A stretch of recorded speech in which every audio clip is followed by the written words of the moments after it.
回到 Star See So Channel 的朋友们，大家好！感恩大家一直以来对频道的支持和喜爱，大家最近都有没有照顾好自己呢？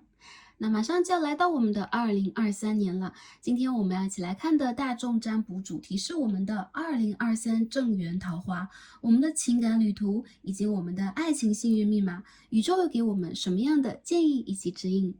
那关于正缘的主题呢，每隔一段时间都会帮大家推出来，意在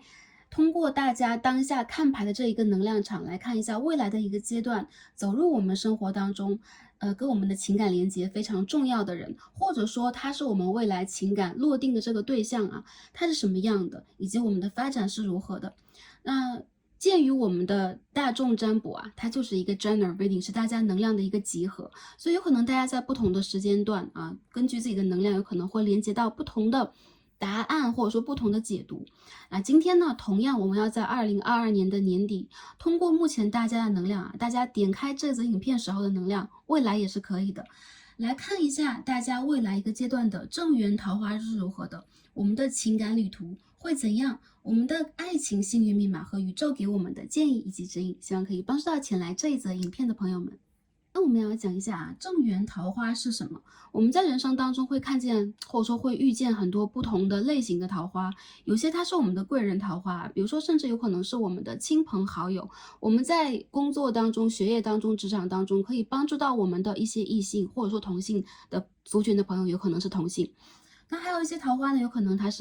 在我们的生活当中停留不久，有可能是闪闪烁烁的流星，或者说是像星辰一样的存在啊。我们会称这些桃花，有的时候如果质量不佳的话，就会说是烂桃花；有的时候我们会说它是偏桃花等等。那我们今天呢，意在帮大家来看一下我们的正缘桃花。那有正缘二字，大家就可以去感受一下了。正缘它有可能是跟我们未来在感情当中定下来的人，有可能是跟我们有契约关系的人，有可能是我们未来生活的另一半。那如果是比较年轻的朋友，或者说对于婚姻没有追逐的朋友们，那有可能他是在我们人生当中占有很大比例的，跟我们相处很久，给我们带来很大的变化，很多的陪伴的人。好，那今天呢，我们会通过塔罗占卜抽牌的方式，帮大家来看一下不同组牌的朋友，你们在2023年会遇见什么样的正缘桃花，也帮助大家去连接一下这个能量，去更多的显化这样的一份良好的姻缘、良好的缘分和连接来到我们的生活。那最重要的呢，就是希望大家在整个的新的一个年度都要调整好我们的能量，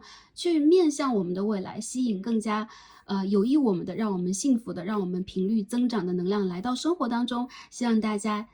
新年都是快快乐乐的。当然新年还没有到来，那在未来的一个阶段 Stars 也会陆续的帮大家去做一下关于我们2023年的一些整体运势或运势方面的一些指引。那希望可以跟大家一起迎接新年好运，感恩大家也感恩宇宙。好，那话不多说了，下面我们一起来进入今天选牌开始之前的冥想环节。那这个冥想呢，一般会花大家几分钟的时间呢，应该是在10分钟以内哦。那我们会通过这个冥想帮大家去清理一下大家目前的身心灵能量，清理一下各个脉轮，或者说帮大家做一个净化。那如果大家当下有时间或者处在一个客观条件允许啊，比如说这个环境是比较清静的、比较清幽的，或者说大家目前处在睡前的一个阶段啊，这个时段有可能会 open 给大家，大家可以放松身体啊。那我们也可以通过这一个冥想的环节，帮助大家去连接一下大家的高我，跟宇宙做一个共频的连接和感应，来帮助大家做一个更好的能量回复和能量清理。好，那如果时间比较紧赶的朋友们，也可以跳过这个环节，直接进入选牌和我们的卡牌解读。那如果有时间的朋友啊，大家可以选择一个比较安静的环境，在安全的情况之下，可以闭上双眼。我们是通过音波啊，我们是通过声音震动的这个方式来帮大家去做连接的。因为在我们更高的维度和频率当中啊，我们的所有能量可以说都是一个振动，我们可以说都是一个分子，都是一个能量团的集合，也包括我们的宇宙啊，我们的星云啊，我们任何的一个存在，包括我们的神灵和更高维度的能量。那通过这一个声音的方式呢，希望帮助大家去连接到跟大家息息相关的你们的祖先指导灵和你们的灵魂的体系。那希望大家也可以通过这个声音的方式去找到我们内心当中最平衡的、最平静的这一根线，或者说这一个落脚点。好，那大家呢有没有准备好呢？让我们一起来聆听一下来自宇宙的声音。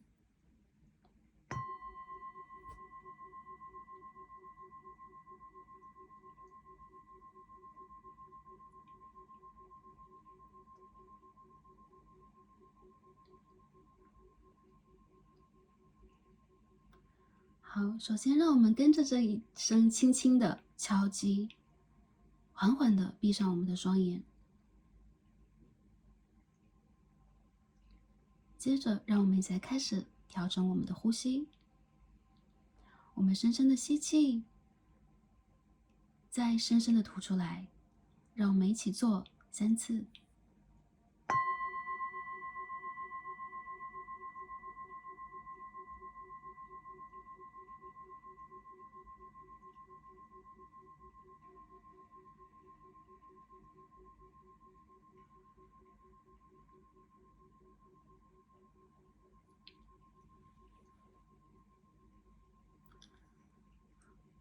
让我们一起来放松我们身体的每一条神经，放松我们的肌肉，放松我们紧绷的部分。随着一个呼吸，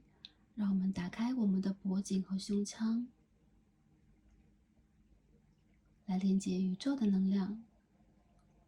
那不管大家现在处在一个什么样的姿势当中，大家都可以感受我们跟大地，我们跟宇宙的磁场上的能量上的连接。让我们再次深呼吸，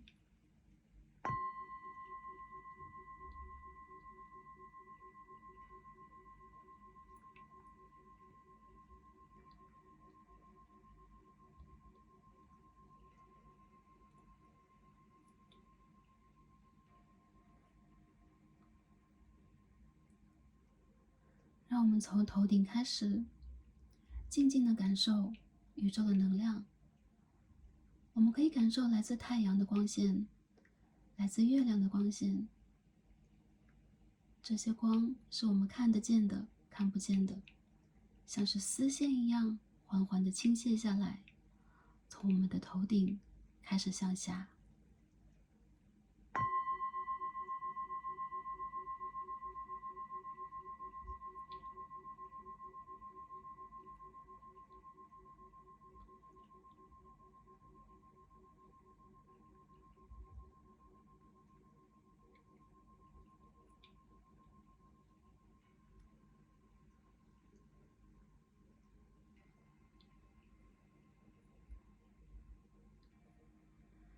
好，让我们静静地敞开我们的身心灵，敞开我们的心胸，去接纳这一个光，透过我们层层的脉轮进入我们的身体，从头顶向下，到我们的脖颈，到我们的肩膀，到我们的脊背，我们的腰椎，我们的骨盆，我们的双腿，到我们的膝盖，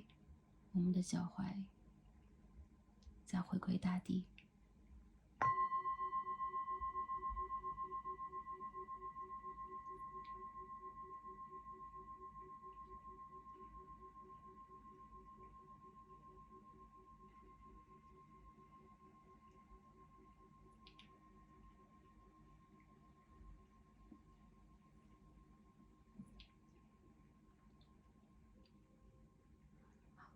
跟着这个光线，我们的身体渐渐变得透明、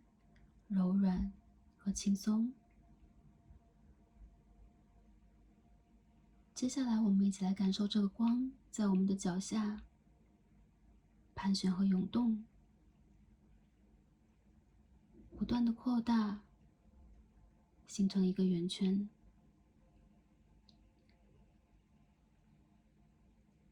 它的大小正在不断的向外扩张，从我们的身体四周向我们周围的空间蔓延。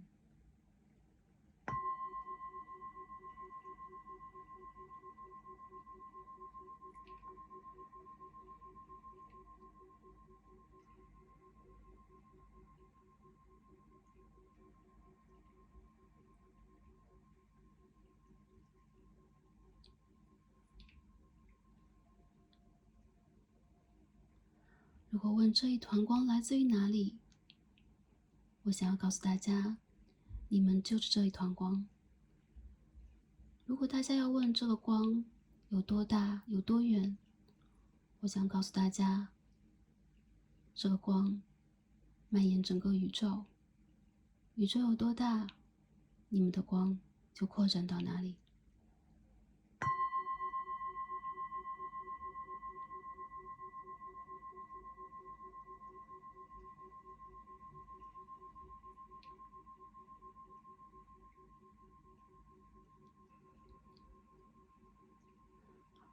让我们再次深呼吸，一起来感受这个光渐渐地向上照射和穿透我们的脉轮，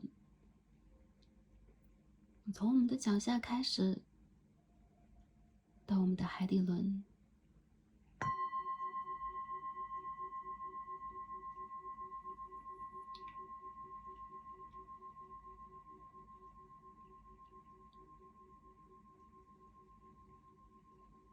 大家让呼吸缓缓下沉，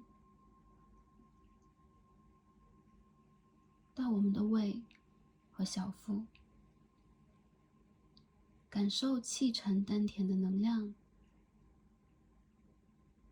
再顺延这个呼吸，让这团气上升到我们的脐轮，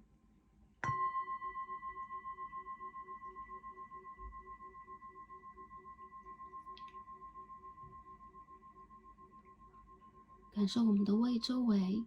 正在被橙黄色的光线温暖和疗愈。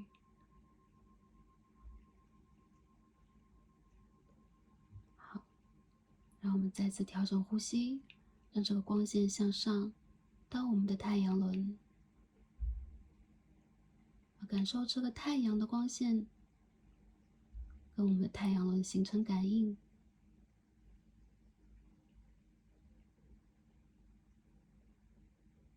让能量向上到达我们的心轮，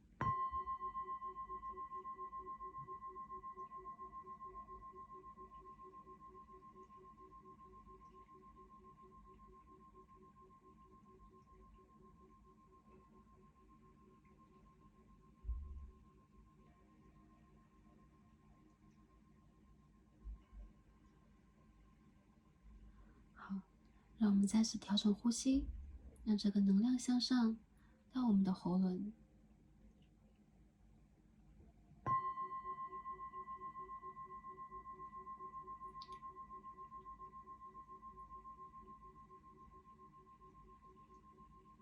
好，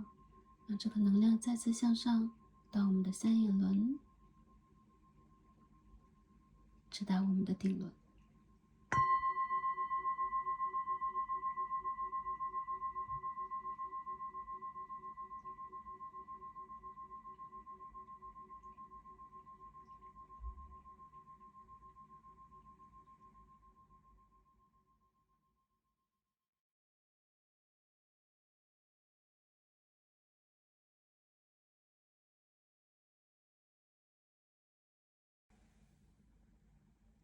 此时此刻，我们已经调整我们的频率，到了一种端正的、平和的、安全的状态。我们是安全的，我们是被爱的，我们是被束缚的，我们是祝福本身，是这个宇宙最中心的光芒。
恩大家，也感恩宇宙。那我们今天的冥想就完成了，希望能够帮助大家带来宇宙给大家的能量，带走我们的紧张和压力，得到一份祝福和放松。好，那下面呢，让我们一起来进入今天的选牌。那在我面前从左到右，大家可以看到3副组牌。大家首先可以根据卡牌的位置和它给你的能量来进行选择。虽然说卡牌长得都是一样的，但这当中的能量是跟大家最具有感应和连接的。哪一副组牌是大家最想翻开来阅读和观看一下的呢？跟着自己的第一直觉就没错了。那如果对于选择卡牌有一些迟疑的朋友们，可以根据下方的参照物来进行选择。我们今天的参照物呢是天然石。那我们最左边第一副组牌参照天然石是透明的白色水晶，好，椭圆形状。这是第一副组牌的参照天然石。我们中间的一副组牌参照天然石是黄水晶，好，当中有闪闪发光的斑纹，好，黄色水晶。我们最右边第3副组牌参照天然石是粉色水晶球 ，OK， 椭圆，好，粉色水晶。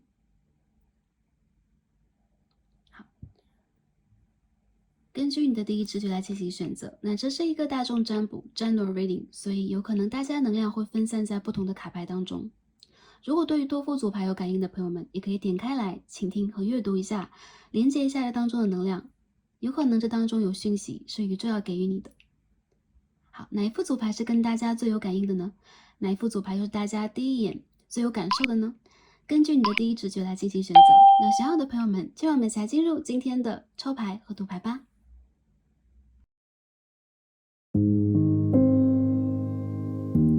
选到我们最左边第一副组牌白色水晶天然石的朋友们，让我们一起来进入今天的抽牌。选到我们的第一副组牌，我们的白色水晶石的朋友们，神谕卡都已经抽好了。那今天我们要一起来看的主题呢，是我们的2023正缘桃花。我们要看一下这个桃花的类型，然后我们的感情旅途，包括一些细节啊，类似于相遇的时间呢，然后这个能量是如何的。我们也会看一下我们在感情当中有什么样的幸运密码，那宇宙给我们什么样的建议以及指引，希望可以帮助到前来第一副组牌的朋友们。好，那第一组的朋友们，首先我们也跟往常一样，一起来看一下我们的指引牌是什么啊？我们今天占卜有可能会特别一点啊，先会看一下指引牌，然后我们再抽牌。抽牌之后，我们会参照其他的神谕卡一起来帮大家做一个关于人物的、关于这个事件的、关于我们情感连接的细节解读。我们最后也会看一下宇宙给我们的建议和指引，还有就是我们的 lucky number， 我们在这一年的幸运密码是什么？好，第一组的朋友，我们的 oracle， 我们的 archetype 给我们什么样的能量呢？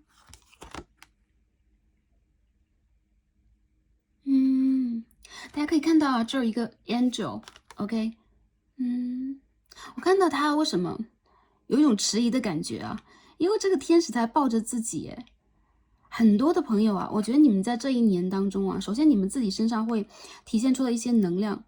比如说你们会感觉到啊，在内心当中极度的去渴望一段真实的有连接的感情，你们的内心里边有可能在这一个年度或这一个阶段里边，会让自己更容易以一种比较纯真的啊，偏向纯真，比如说我不会去参考太多的外界的条件，他的长相什么样，他的家世什么样，我会有我自己内心当中真实的一种吸引力，比如说我和他灵魂的吸引力，我和他真正的一种连接的吸引力，再去作用这件事情。我看到这个人啊，他身上会有一些很与众不同的元素。首先，他有可能会是一个内心当中比较纯洁、有情感洁癖的人。还有就是你在这段感情里边，两个人会很常去体现的是你们和天使之间的连接，也就是说，你们会在这个过程当中看到天使给你的很多讯号。那我看到这个人，他其实是一个内心当中非常喜欢去帮助人，非常有奉献精神，还有就是是一个天使一般很纯洁，然后很无私、很无瑕的这种状态。还有就是他有可能是一个怕受伤的。很多时候我觉得啊，这个人有可能在当下还没有展开他对于情感的吸引力法则，所以可能在你们去相遇的时候，你们是一种互相都不太知情的一个状态。这种不太知情有可能是有点茫然的，我不知道这个人对不对耶。还有就是我会一种试探的方式去往前尝试去做一下。这个人他的姓名当中有可能会有字母，我们可以看到 S、K 和 V，Victory 的 V 啊。然后我看到很多朋友，只是一个小参考啊，一些朋友我觉得啊，这个人他的指导天使在把你和他放到同样的生活轨迹当中，让你们去相遇啊。如果你们当下已经相遇了，有可能他和你之间目前还在保持着一个可远可近的距离。我觉得这个人他在内心当中比较向往纯洁无瑕的情感，然后他也会是一个在感情当中展开自己，会像一个天然小孩啊，展开自己的内心小孩去跟人沟通，用无邪的眼光看外界的人。但是他有一层所谓的自我的保护罩。我觉得你们需要花时间去一点点打开，又或者这个是你们的能量，因为 general reading 啊，一个大众占卜有可能会互相反射。好，那首先我们看了一下这个圆形卡给我们的能量，那我们进而呢开始去抽牌来阅读一下今天我们能看到的这个能量是什么样的啊。好，我们来把这个卡牌向下一点，这样可以看到它。OK， 很可爱呀。OK， 一位天使站在我们的这个右上角。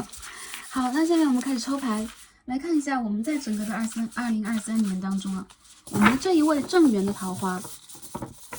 它是正缘哦。然后看一下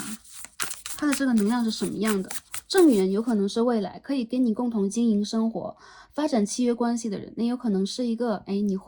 他会成为你正式的交往对象、男友、女友啊，或者说在未来很长的一个阶段陪伴你人生的人啊，这都是可能的。也包括在整个的2023年，有可能这个人他会陪伴你左右啊。OK， 这边有张 Three of Wands 权杖的3号，我们继续再看一下能量是什么样的。我们先看一下这个人的能量啊。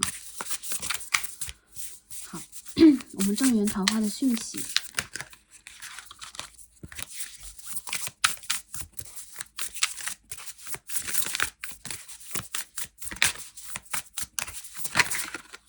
好，看到了 Four of Pentacles in Reverse， 金币4号的逆位。我们继续抽牌，来看一下，出现了啊 ，Eight of Pentacles， 金币8号，这边掉出来什么 ？Five of Wands in Reverse 啊，权杖5号的逆位，我们都放在这儿啊。我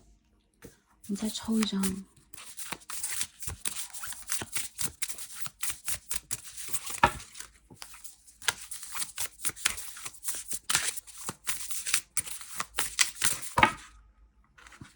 出现了，这边看到是一张 The Magician，OK，beautiful， 我们看到了啊，魔术师牌出现了。我看到这个人，你先这样放好了。我看到这个人呢，他首先是一个非常有宏图大志的人，他身上有比较强烈的土和火的元素啊。他有可能会游历各国啊，经常出差，在学业和事业上有自己的一番探索。还有就是他在去望眼这个远方，这个远方里边不只有他的人生旅途啊，有他的事业啊，有经济，有学业的目标，也有你。所以我认为这个人在之前一个阶段的成长过程当中，有可能已经订立好了自己人生当中的某一个方向。这是一个很聪明的角色。而且他不是一个保守派，我看到很多时候，在他决定了一件事情的时候，他不是一个谨小慎微的走一步算一步的人，他会以一个全局的模式来看待很多问题，所以他是一个很大气的人。还有就是在关乎于金钱、关乎于事业方面，他很精耕细作，很努力然后也会沉浸在自己的世界当中，但同时他也会把眼光放在很远的地方。然后我觉得这是一个不会小气的人不只是在金钱方面，对自己的人生、对自己的追求，他也会不吝啬喜欢什么就马上去追，然后也会花心思去认真经营。还有就是我看到他其实是一个在人生当中偏向野心派的人，有很多时候他做事情不只是有可能他会经常让人觉得他在做什么神神秘秘，还有就是我不知道他为什么在为这件事情如此努力，因为他有他的这个mission 他有他人生的一种准则，有他的方向，甚至有他的 purpose， 有他人生的某一种使命和目的感。然后他好像在为这件事情在紧赶着什么。我看到这个人他其实非常希望在经济上，然后在未来一个阶段的个人的经验的积累，也包括他很希望自己能够变得越来越成熟。那为了让自己积累到这样的一个过程，他有可能不得不去埋头肯干一段时间，或者说他有可能要去用一种土的态度，非常谦虚谨慎的来做很多事情。有可能他刚刚过了自己的土星回归，或者说整个的土星逆行啊，在他身上起了很大的一个反应和反射。比如说这个人他土象比较强，他的摩羯比较强等等啊。我看到他有可能很需要在经济上的一种安全感啊，他有可能很多时候会对于赚钱啊，对于金钱这件事情蛮孜孜不倦的。那更多时候他会让自己去超脱一些可以去想象的一些竞争，比如说跟人的摩擦呀、斗争啊，或者说在团体当中，这个人他是一个协作型的人，这个人在感情里边他也并不是一个攻击性质的人。相反，如果一旦出现了情感和跟外界的某一种冲撞，他会先去检视和检讨自己，他会有一个很高的标准，还有就是一个很自省的态度啊，他的这个人生基准我觉得也蛮高的。比如说，那我应该吾日三省吾身呐，我应该严于律己，宽于待人，对不对？应该有这样的一个能量了。所以我认为他其实在人生当中很多时候在展现出他的实力和魅力。这种魅力我觉得并不是完全吸引不管是同性还是异性啊，去吸引这个情感对象的魅力，他让自己展示的是一种知性的、求知的，在人生当中也在去追求个人目标的这样的一种魅力。他再去显化，无形当中再去显化很多，我认为是一个他可以去想象的美好人生的到来。比如说我在未来的2年、3年、5年我要做什么，比如说我为了去突破某一些竞争和外界冲撞的环境，去建设一个相对来说和谐的，可以让自己有节奏感的生活，那我应该去做什么？比如说我是不是应该去积累我的一些个人的财富，应该积累我的经验，我应该去学习新的技能和知识，我应该去升职和加薪，或者说做自己的任务，做自己的业务、公司等等。他对于人生是有渴望的，这不是一个颓废的人，这不是一个我就佛系了，然后我就什么都不追求了。相反，我认为他其实是一个对于自己的人生很有想法、很有追求的人。不过他其实也是一个潜力股，也就是他不会说在某一个领域当中，我一定在这个过程当中是我的巅峰期，我要去大放异彩啊等等。很多时候我看到的是，他其实是会让自己经过漫长的积累，才会展现在众人的眼前，也会让人很惊艳。这人是很有天赋的人，但是我认为他有可能在之前的一个旅途当中，要么就是面临过一些挫折，那要么就是他其实从人生的初始阶段就是一个对待很多，比如说权力呀、金钱呐、然后地位呀，或者说是在情感当中的某一种获得感吧，他其实是一个不会看得特别强烈的人啊。我们说他其实有野心，但是他不会是一个我不得不去把他抓住啊，我不得不去控制所有。所以这个人我觉得他是一个内在有智慧的人。我认为很多朋友他有可能出现在远方，或者说他有可能是一个从远方游历归来的人，也有可能他是一个他的背景、他的原生家庭、他的根基在远方的人。他是一个我认为在内在里边有魔术师嘛，无所不能，而非常聪明、很有灵感，还有就是很有情商的人。他有的时候甚至会去暗中操控一些情况或形势啊，因为他其实挺懂得人性的。但很多时候也让我觉得他会很低调，他不会特别夸张的去展示啊，比如说我懂这件事情，那我知道这件事情，我要帮你怎么去瞧等等。很多时候我认为他会让自己尽可能的保持一种低调和完整，原因在于这个人他其实在内在是相对来说比较纯真的这种类型，他不会让自己过度的去展现，是因为他有一个比较高的灵性的根基。还有就是这个人其实在内心里边也有很纯洁的一个部分呢，比如说那我喜欢做什么事情，比如说我是一个工程师，比如说我是一个anyway 做什么都可以啊，做金融的，或者说我是一个学习某种艺术门类的人呢。很多时候我感觉到他其实从事的一些行业都是跟实物有关系的。实物啊，指的就是比如说他是在做一些技术相关的，然后他是在做一些金融相关的一些可触碰的领域，而不是说他在做一些很天马行空的事情，并不完全像是一个艺术家，但他也有可能在做一些很实际的东西啊。比如说我现在在设计一个什么，我现在在去完成一个学术项目等等。当下他我觉得是完全在跟着自己的心走的，而且他没有一个很强烈的意识，就是我现在要找对象，我现在要去沉浸在一个感情啊，或者说欲望啊、肉欲等等，他不是这样的。我觉得很多时候他现在在专心起来做很多事情，而且他在静静的、耐心的去等待合适的人来到他的生活。参考一下，我认为这个人他有比较好的一颗水星在他星盘里面，就是水星长得不错，比如说水星落在一宫啊，或者说水星是入庙的，比如说水星有双子、水星有处女等等等等都有可能啊，然后有土象也是有可能的。还有就是我认为他的星盘当中会有强烈的土象和火象，那土象呢就是摩羯、处女、金牛，火象是狮子、牧羊和射手，好吧？然后我认为这个人他有没有进入你的生活，一部分的朋友，有人3成到4成的朋友，有可能你会认识他，但是你们两个人要么就是目前处在异地，要么就是目前在各自展望各自的人生，还没有完全去打开这个感情。然后这个人会在他自己 ready， 他看到形势 OK， 他看到自己完全做好这个 prepare， 比如说我已经完全做好了某一个准备，然后我这个阶段的事业和学业的目标已经完成的时候，他会去正式显化。然后他会有自己的资源和方法，我认为这个人很聪明，好吗？继续洗牌，我们看一下啊。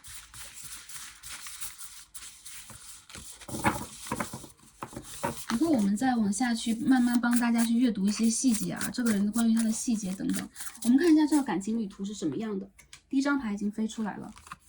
，King of Pentacles in reverse， 逆位的金币国王啊，出现了人物牌。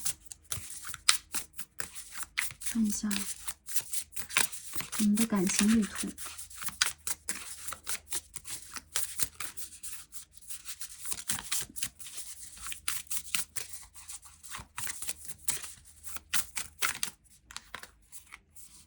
Eight of Cups in reverse， 逆位的圣杯8号。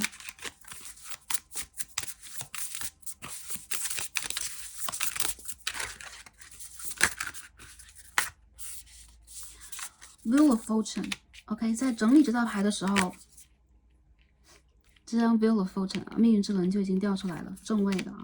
所以说你们两个人是有缘分的关系，又或者说是因缘际会，也可以说是在业力当中，你们必定要遇见彼此，这是你们的一个 life cycle， 是你们的 destiny 宿命啊。好，继续看一下。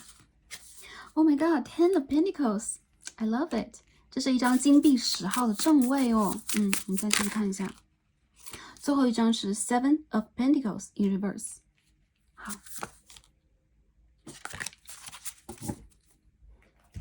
你们的感情旅途，首先我觉得啊，我们先看这边这个指引牌吧。我们有张关于感情旅途的指引牌。好，这边是这个夏至 ，OK，Radiance。OK，Radiance，OK，要这样说。我觉得这张牌里边给我的一个能量就是，他是一个在你打开心轮和他打开心轮的时候可以互相吸引的人。夏至的能量是出现在我们的6月末，这个时候我们的北半球的夏至的时节到来啊，在南半球可能会进入冬季，但是我们会以北半球为一个基准。很多朋友我认为啊，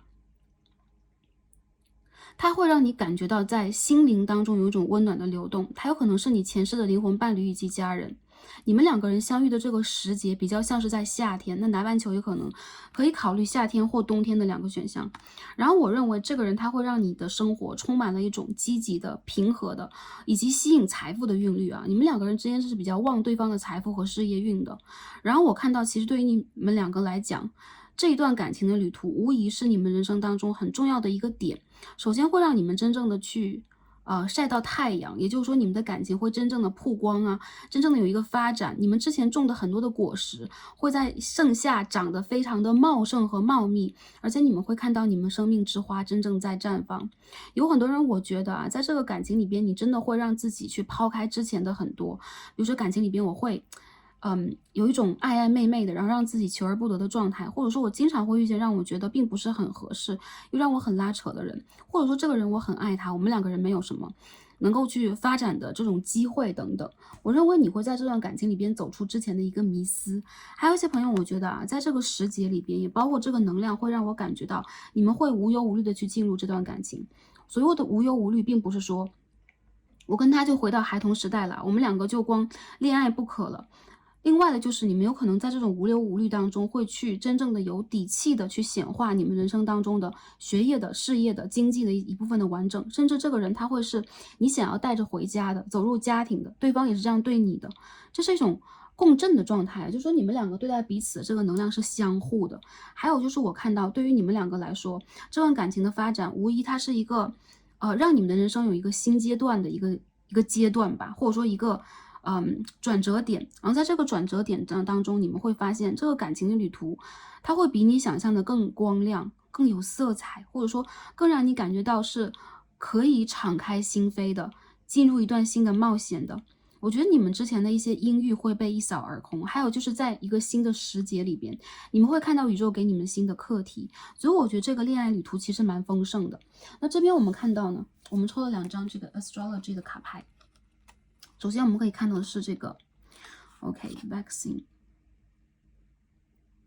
crescent moon， 这是一张新月卡。OK， 这是一个就是那个上弦月嘛，我们的月亮在从一个新月在渐渐的往上涨的这个状态啊，这边是一个seventh house 第7宫，很不错。这是一个全新的合作式的关系啊，我们知道第7宫它代表了亲密关系、伴侣关系，你跟家人的关系，你和另外一半的关系。所以其实你们两个人让我感觉到啊，当你们去发现对方的时候，你就会觉得 potentially 啊，在潜质上和潜力上，这个人就好像会跟你有故事。你们两个人的关系，我觉得不会去通过一个非常漫长的拉扯的或暧昧的阶段，你们会直接去进入这样的一个篇章啊，把对方当成一个可以1对1去交往的正式认真交往的对象来去看待或来去经营这个关系。我认为在这个关系里边，对方很大程度上是会主动的，不管男生女生，他起码会在主动的去吸引这件事情，显化这件事情，因为他有他的视角，他有他认为可以和你去发挥和发展的一些点。然后我认为在这个人的身上，你会看到一些很新的契机。这几张牌其实能量是一样的，全部都代表一个新的开始。我们也可以看到时间点 ，OK， 6月、7月，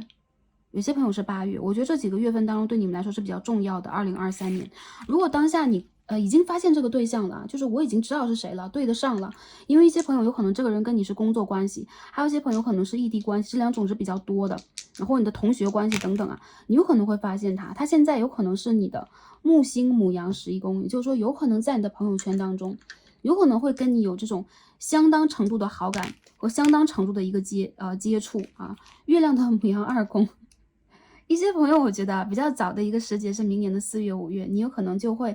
发现和遇见这个人了。首先我觉得这个人是一个善缘来的，他不会让你觉得首先我会陷入一种暧昧呀，我会陷入一种不上不下呀，再者就是他会让你觉得我的心情是开阔的、开朗的、打开心轮的一个状态。所以当下如果你们还没有去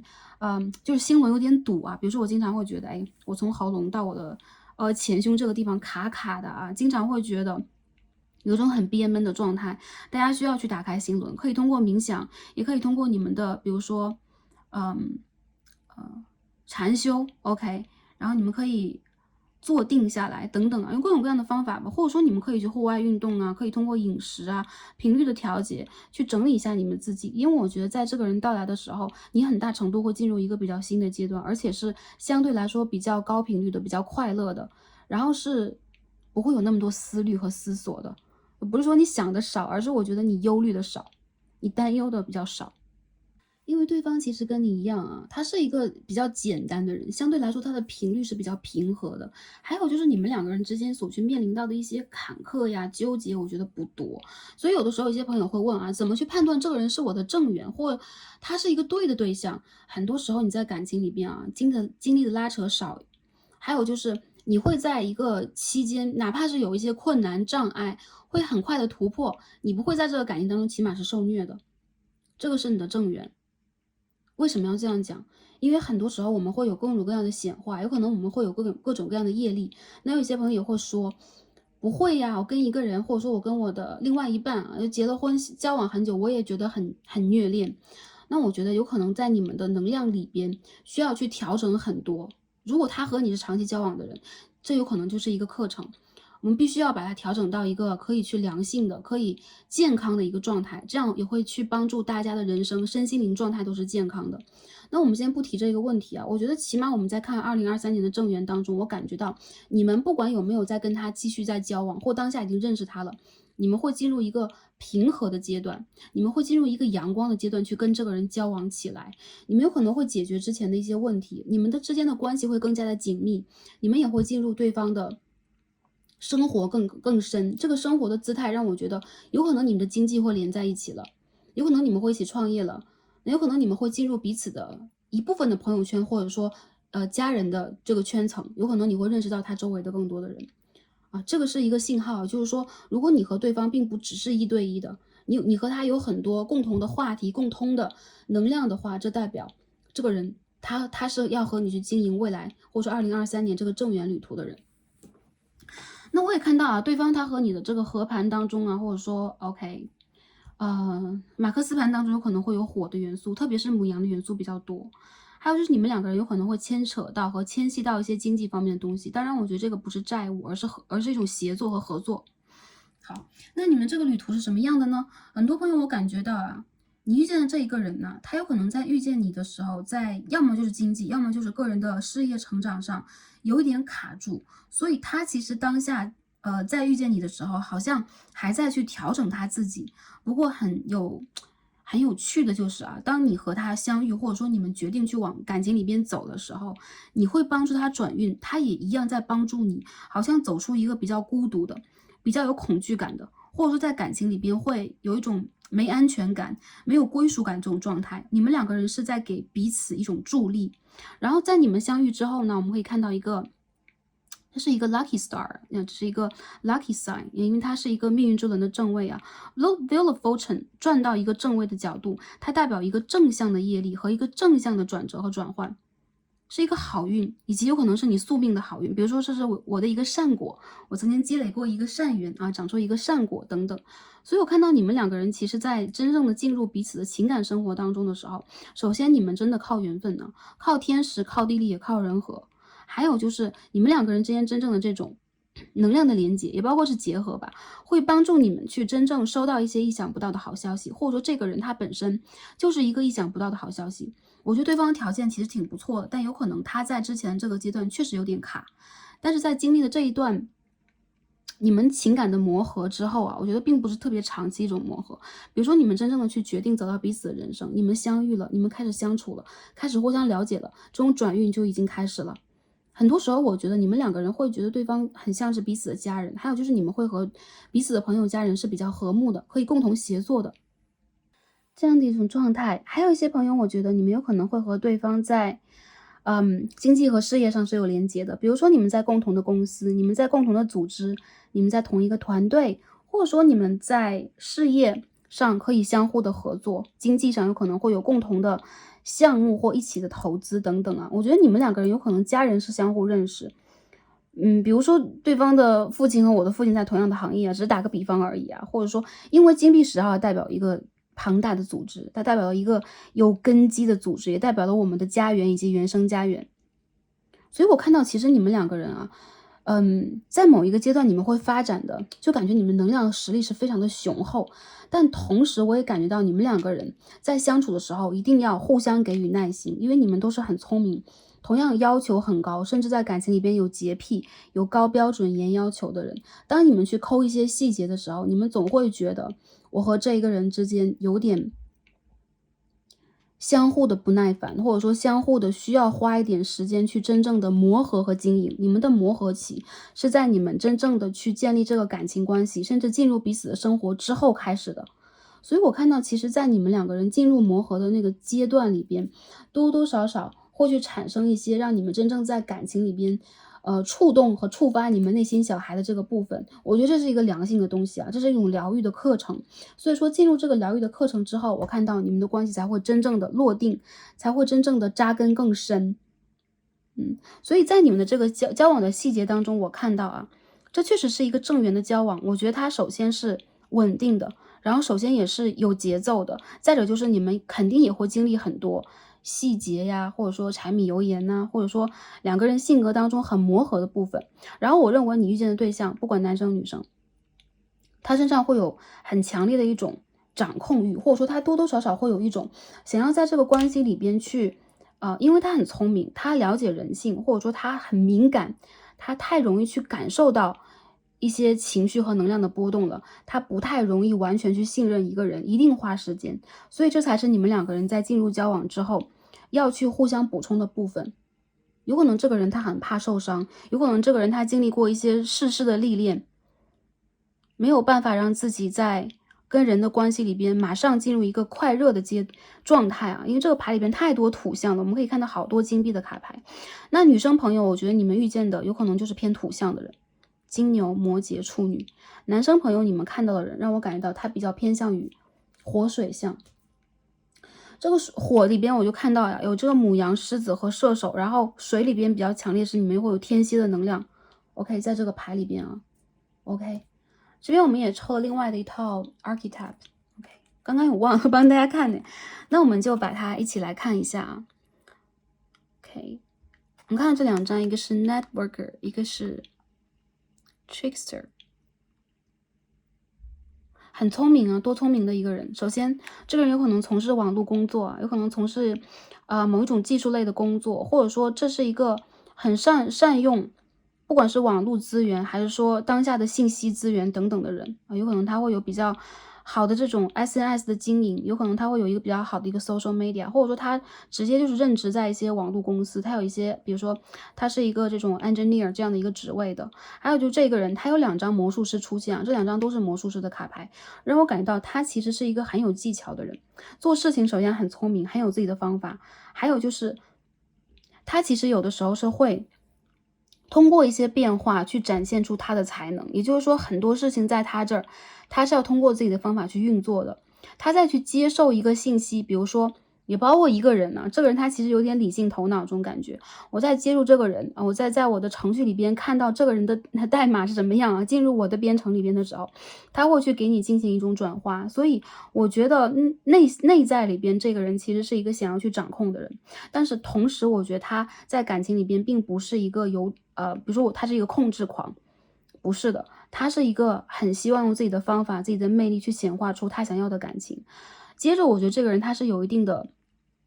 大众的这种社会意识和同理心的啊，他有可能对于这种比如说社会上的新闻呐，还有说一些全新的一些信息和技术项目的一些公告等等是相当感兴趣的。然后我认为这个人他其实有一双很灵巧的双手，还有就是他的大脑其实非常的活跃，所以说他在学习事情、接受情感的时候，他的很大一半，我认为他70%在用理性去接受感情。特别是偏向阳性能量男生的这一部分。那如果是偏向女生的能量的话，就如果你是一个男生，或者说你是一个就是同性族群，你再看一个女生能量的话，我觉得这个人他其实相当的聪明啊，有点让你把控不住，但同时我觉得他其实很多时候会让你看到解决问题的一些新的方法、新的途径和新的门槛。如果我们说阳性能量在这一组里边是偏向保守派的话，那我觉得阴性能量其实是一个开创派的人，有可能要去开创新的事业、新的蓝图，或者说他在做事情里边总会有他自己新的方法。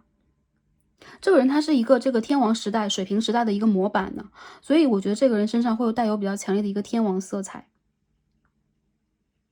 哪怕他的星盘里面有可能会有天蝎。还有就是我感觉到啊，这个很有魅力的人，其实他是有诚意跟你交往的，所以很多时候在进入这个关系的当下，他会不自主的想要去把你塑造成一个他认为的天使啊，他会美化和优化你的这段关系。所以我觉得你们两个在经历的这个恋爱和情感的旅途，在整个的2023年，首先一部分的朋友，如果你们已经马上进入交往门槛了，还有再交往的话，有可能你们会真的见对方的家人呢，会定在这件事情啊，有可能会被求婚呢，然后也会有一些去约定啊，比如说给予承诺这个环节啊，但是我觉得有可能就占有一半啊，50%左右。还有一些朋友，我觉得你们会真正的跟对方去奠定下来一个不错的感情基础。所以一些朋友，如果你们感觉你们的这个感情里边，就是我的好事将近了等等啊，你们可以去看一下，在明年的下半年度当中，还有一些朋友，不管你们是不是这个好事将近，就有些朋友说，连人的影子都没有看到，八字还没有一撇呢。首先，我认为你们在2023年一定会有感情方面的你们命中注定的相遇吧，可以这样讲。还有一些朋友，我觉得你们要专注自己的事业里边，你们自然而然的就会发觉被你的魅力所吸引的、显化的，朝着你走来的人啊，会展现他的身影在你的世界里边。一些朋友，如果你们当下还觉得我的感情是打不开的，你们需要先打开你们的心轮，因为我觉得你们也包括对方啊，两个人就是彼此的一种影子和映射嘛，所以总是在用一些武器啊，我们可以看到这边这魔术师牌啊，在护住自己的那种状态啊，就是很不敢去展现自己心轮的一个能量，总是在用这个我们手臂嘛 arms 再去遮挡住我们这个心轮的部分。所以我觉得对方他其实首先是一个，如果你想要爱，他可以无条件给你很多的人，但同时他的内心里边是我爱，但是我不渴求我能够有什么样的回报，有可能是在感情的模式当中会有这样的一种模式，一种无私的感觉。好，然后我们看完了啊，这个情感的这个旅途等等啊，不知道有没有比较详细的帮大家去做一个这个 clarify， 就是解释等等，但是可以去保证到第一组朋友的，不管你们是单身的，你们现在在暧昧，还是你们在交往，一些朋友如果你们定了下来等等，我觉得你们在2023年的感情旅途基本上都是顺利的。一些真正的大的争执啊、争吵啊，或者说如果你们现在处在一个分离期，我觉得你们会因为一些机缘际会吧，比如说真的因为一些特殊的事情，工作的、合作的、家庭的等等啊，可以让你们真正的走到一起。因为这边还是有一张主牌是命运之轮嘛。一些朋友我觉得啊，你们在整个的年份当中，除了情感以外，你们的大菜，你们最重要的事情，有可能是一种事业的发展和展望，它有可能也会显化出你跟这个感情对象的某一种合作和协作的关系。不一定说你们要在行业里边一起做什么样的事情，但是你们起码可以给对方很多的灵感，也可以去体现出自己的比如说专业和独特性啊，你的智慧等等。所以你们的这种结合，你们能量的连接，让我感觉到你们在2023年是肯定在情感中有故事的，不孤单的，还是可以发展的，以及你们可以去避免一些争夺啊。我觉得其实你们不会说有太多的这种吵架啊、强烈的纷争和冲突，因为这个 Five of Wands 权杖5号起码是逆位的嘛。但是我看到这边这个金币的7号的逆位，我感觉到其实你们都需要在关系里边体现出某一种耐心，某一种克制，然后某一种比如说在感情和激情以及合作淡下来，真正进入一种比较稳定的，或者说有点不能说不上不下，但是比较生活化的一种相处里边，你们会看到生活当中的另外一个部分。比如说我和这个人原来是可以淡定的交往，或者说我们两个人不管啊，在这个阶段里边是不是激情褪去，有爱没爱，是不是工作和生活都分散了我们的注意力，你们依旧可以去维护啊。我觉得维护和比如说修缮、保持、推进这段感情，我认为这边有张魔术师代表一种自主性，代表你们需要去调节自己的一个能量。很多时候还有就是不要因为一些细节，还有工作里边其他人的一些琐事，分散你们对于情感的这种注意力。还有就是我看到很多朋友，你们注意力确实在工作上啊。我认为在这一个年度当中，除了亲密的关系以外，家庭上的、事业上的、团队合作的，会让你们拿出精力来，以及你们确实需要把精力放在这个地方。我看到第一组朋友，你们不是恋爱脑啊，所以没有关系，好吗？OK， 那这边我们解释完了，最后我们可以看一下我们这个 lucky number， 我们的幸运数字是什么？因为今天抽了这一套这个，你看一下这套牌什么 ？Number inspiration card，Number inspiration card，OK，好了啊，我们看一下这套牌里边给我们什么能量啊？这第一副组牌的朋友，你们很神奇啊 ！Star 自己想抽2张。然后我居然抽到了一阴一阳啊，然后这边的我们可以看到后面出来的红色，这个阿卡啊，红色这个牌它代表的是阳性，然后这边我们看到是个白色，我们可以看 neutral， 代表了阴性啊，所以这个数字正好是一个1一个2。第一副牌的朋友要这样去讲啊，如果你是阴性能量的话。我们可以看到这个牌里边有 harmony，OK，harmony，这个牌里边我感觉到你们在整个的，首先2023年度幸运数字你们是2和3，好吗？所以其实在2和3两个数字当中，我有看到你们需要去体现出你们的稳定性，还有就是你们需要以一种阴性的能量啊，真正回归到一种阴性的状态去滋养这个感情，去感受它，去理解它。因为很多阴性能量的朋友，包括女生朋友来到这一组，我感觉你们有可能在当下处在一种对于未来、对于事业，也包括对于感情有一点亢奋的，或有一点有点想让自己去打开，但是没有打开，有点焦虑的状态。你们需要把自己的频率调节到一种平和的能量场当中。我看到你们在这个关系当中真的是，阴性能量和阳性能量很好的一个结合。所以我觉得其实你们在打开自己的过程当中，首先可以运用这个数字2以及数字3啊，3是一个辅助数字，来去帮助你们去清理你们的环境啊，让你们更好的去显化出一种这个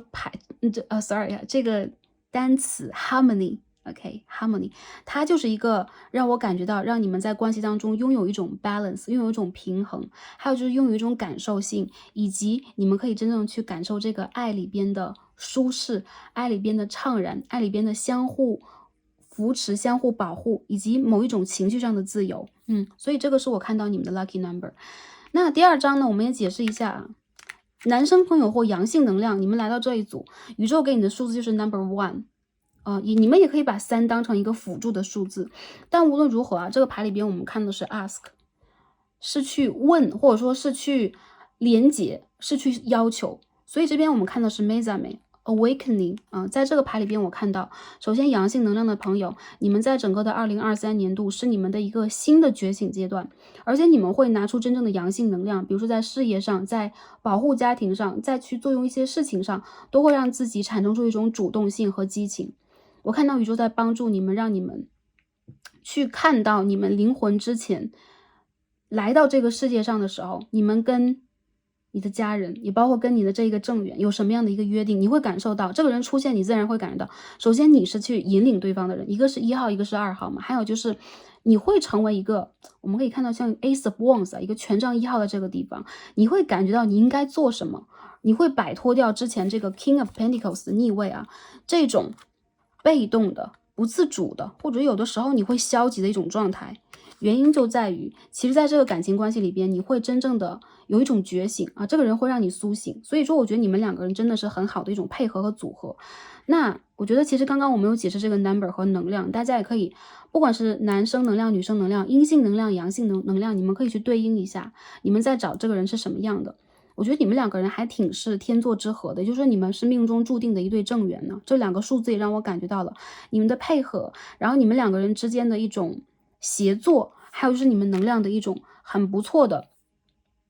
互相搭建的这样的一个状态。宇宙在教你们啊，告诉你们，因为你们是一个命运之轮的状态，所以你们是有这个 contract， 你们之间应该是有契约关系的，灵魂的契约关系。还有一部分朋友，我觉得你们2个人之间应该有可能会在遇见彼此之后，真正的感受到我和这个人的契约是什么样的，会淡淡的觉得，哎，我好像就会在这件事上投入我的精力啊，我会在这件事上去投入我的某一种真正去显化的积极的价值观念，还有就是你们2个人会用你们的自主意识去协作，让这个关系是 harmony， 和谐的、愉悦的、快乐的这样的一个状态。好，所以我觉得这副牌的朋友，我们今天这个 lucky number 也给到大家了，希望大家可以真正的运用这2个数字在你们的冥想当中，在你们的生活里边，或者说在一些需要的部分呢，可以运用它，好吗？送给大家。好，那最后我们可以看一下宇宙给我们的建议和指引。今天我们抽了一张牌，我们今天就抽了这套 True Love Reading Cards。我们看一下宇宙在告诉我们什么。我们抽到是 Boundaries，OK， 界限感呢。我们可以看到这张牌当中是有这种动物守护灵的，还有就是宇宙在告诉你们，你们确实是需要给自己一个界限。原因就在于什么？或者说安全的保护罩。我觉得你们的内心属于在当下，这有个心形盾牌哎。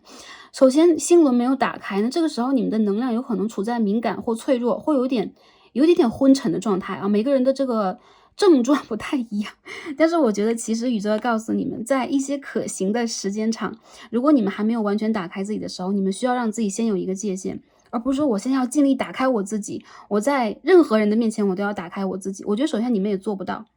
那宇宙要告诉你，就是在一些你们陌生的人事物，以及现在外界的一些纷繁复杂的冲突的能量面前，你们需要给自己一个界限。比如说人际交往的界限，你在感情里边付出的界限，你可以去投入的一个显化的界限。这边还是有一轮新月在这个地方。新月的能量在这个地方，也就是说有一些事情是 initiate 正在开始的啊，或者说现在它是一个初始的能量，所以在它开始之前，你们需要给到自己一个时间，先去保护好自己。还有就是辨别啊，有些朋友还是会提，就是如何去辨别这个正缘呢？或者说我怎么才能知道我投入是有回报的啊，这个人是对的人呢，不会让我再浪费我一次的精力等等啊。宇宙要告诉你的就是你们两个人的想法其实都挺像的，所以说，自然而然的，如果他是的话，宇宙会给你信号，你不需要自己去辨别它，更多时候你需要去更好好的去保护你自己的一个能量，以及你有可能需要去做一些真正意义上的一些冥想和能量的回复，因为你的能量有点被，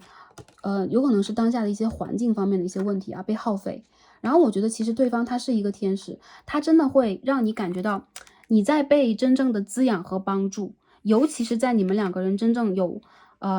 良性的互动和连接开始的时候，你们越来会发现自己的身心灵在走向一个纯洁的、被洗炼的那样的一个状态。然后我觉得其实宇宙在给你的建议的时候，有在告诉你，你在被好好的保护着，其实你没有走出你的城堡。也就是说，你的指导灵这个宇宙在告诉你，现在你需要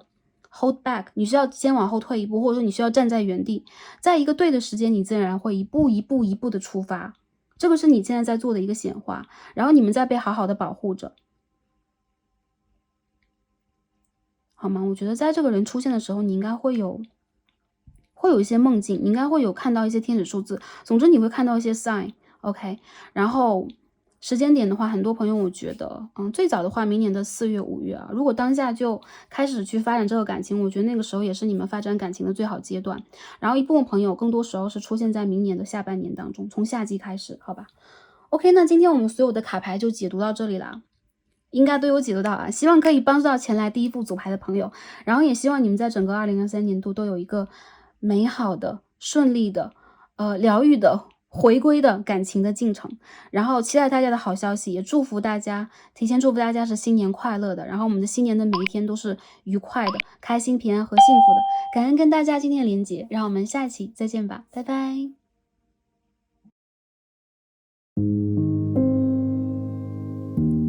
选到我们中间的一副组牌，黄色水晶天然石的朋友们，让我们才开始今天的抽牌。选到我们的第二副组牌，一个黄色水晶的朋友们，我们的神谕卡都已经抽好了。那今天我们要一起来看的主题呢，是我们的2023正缘桃花。我们要看一下我们在2023年会有什么样的正缘出现，那这个感情旅途将是什么样的？我们的感情幸运密码和宇宙给我们的建议以及指引。好的，那第二副牌的朋友啊，大家选到了黄色水晶，我们会首先通过这张主牌，我们的 Oracle 来分析一下这个能量是如何的，也会结合塔罗以及其他的神谕卡帮大家做进一步的分析。那首先看一下啊，第二副牌的朋友，大家选到的主牌是什么？这是一套Archetype 带圆形卡，好吗？Warfare， 我们在之前的某一些大众占卜当中曾经抽过这套卡牌，也抽到过这一张牌啊，这是一个武士精神的人。然后我认为啊，你们在2023年所遇见的人，首先他们身上会有这种比较亚洲系的、东亚系的一个能量，有可能对方他受过啊，比如说。如果你在国外的话，那他有可能是亚洲的教育，比如说东洋的啊，OK，日本的教育等等，有可能对方他是对这一方面比较感兴趣的啊，比较喜欢，跟日系相关的一些文化，有可能会有这种类似文化和教育的背景，还有就是这个人身上会有种战士精神、骑士的精神，我认为这是一个会很好的去守护你们的感情的一个类型的对象。如果是女生朋友或阴性能量的朋友来看到这一组，我认为对方他有可能极大的会展现出他对待这段感情的一种保护欲，一种自我牺牲精神，而且他有可能是一个比较有组织啊、有体系化的一个人啊，比如说他受过比较严格的一个教育，他的思想体系有可能偏于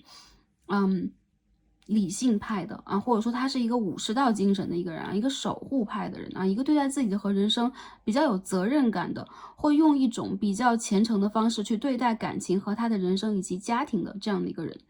很多朋友我觉得这张牌很奇妙的就是，我觉得你和对方有可能男生朋友来看这一组，这个牌就会影射到你身上的能量啊，你和对方有可能会有一个很虔诚的约定啊，这种感觉就很像是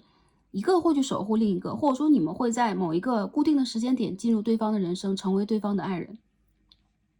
有很多一些朋友，我感觉到在整个的2023年你们在感情当中有可能会有一个稳定而持续的发展，它不会是一个那么容易高低起伏的，但同时也会让你们在这一段的人生当中去收获到让你们相对来说比较有安全感的，可以相互依靠的感情。这牌里边我看到很大的一种和谐的能量，而且是宇宙在教会你们用一种，对，比较虔诚的，或者说对，比较注重契约精神的这样的一个态度去看待你们未来的一段时间的感情。因此很多的朋友，我觉得在这整个的2023年度当中，你们有可能也会想要去对于某一个人承诺，或者说想要在某种关系的形式当中定下来，或者说你们自己本身有可能正在去改变自己啊，显化这样的一段感情。有些朋友可能会说，哎，我一直在显化这样的感情，哎，那我觉得在未来这一个年度当中，你有可能会让自己变得更加坚强、更加坚决，以及你有可能会站在去牢固的捍卫你的人生，包括你的感情的一个比较成熟的立场去看待未来。因此呢，这张牌让我觉得啊，你们会在整个的2023年度当中去感觉到在感情当中，你们可以去为此而守护，或者说不只是一种牺牲了，还有就是一种互相调节的能量会出现。我觉得这是相互的，好吧？OK，那下面我们一起开始洗这个 Tarot 塔罗牌，来看一下啊。首先，我们的这个对象是什么样的？我们首先洗牌来看一下人的能量，好吗？看一下我们的正缘桃花是什么样的人呢？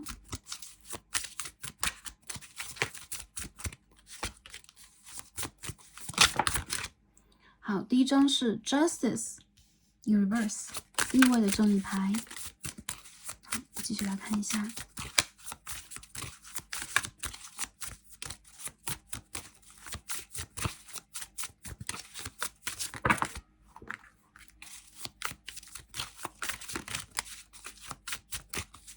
大家稍等一下，Sassy 要洗一下牌。这个牌有点重哎 ，Queen of Swords， 好，宝剑女皇的正位啊，很美的一张牌。我们继续来看一下啊，哎，我觉得这两张牌蛮配的哎。好，一个武士配一个宝剑女皇，大家有没有感受到风的能量比较强啊？第二幅啊 ，OK， 我们继续来看一下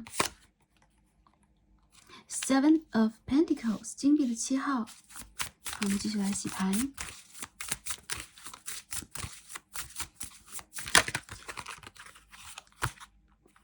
King of Wands， 权杖的国王。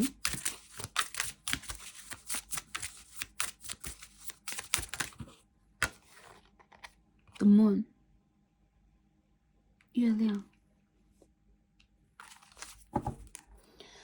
第二副牌的朋友啊，你们的正缘桃花什么类型啊？我们把这个牌的能量集结一下。我觉得第二副牌的朋友，无疑啊，你们在未来的一个阶段的这种人生当中，会遇见让你们很眼前一亮的对象啊，不管是男生还是女生。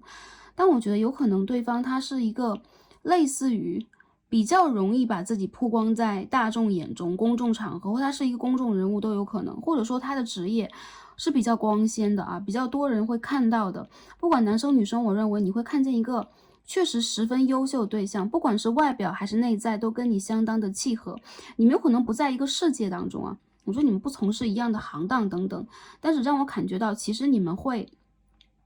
是一方去努力扶助另一方，然后两个人都会非常闪光这样的一个关系啊。我觉得在整个的2023年当中，你们除了在感情当中以外，也会非常努力的去建造你们的，就类似于个人形象，或者说你们的事业，还有就是你们会花更多的心思去让自己变得更加成熟。你们有可能会摆脱之前的某一种身份，比如说我之前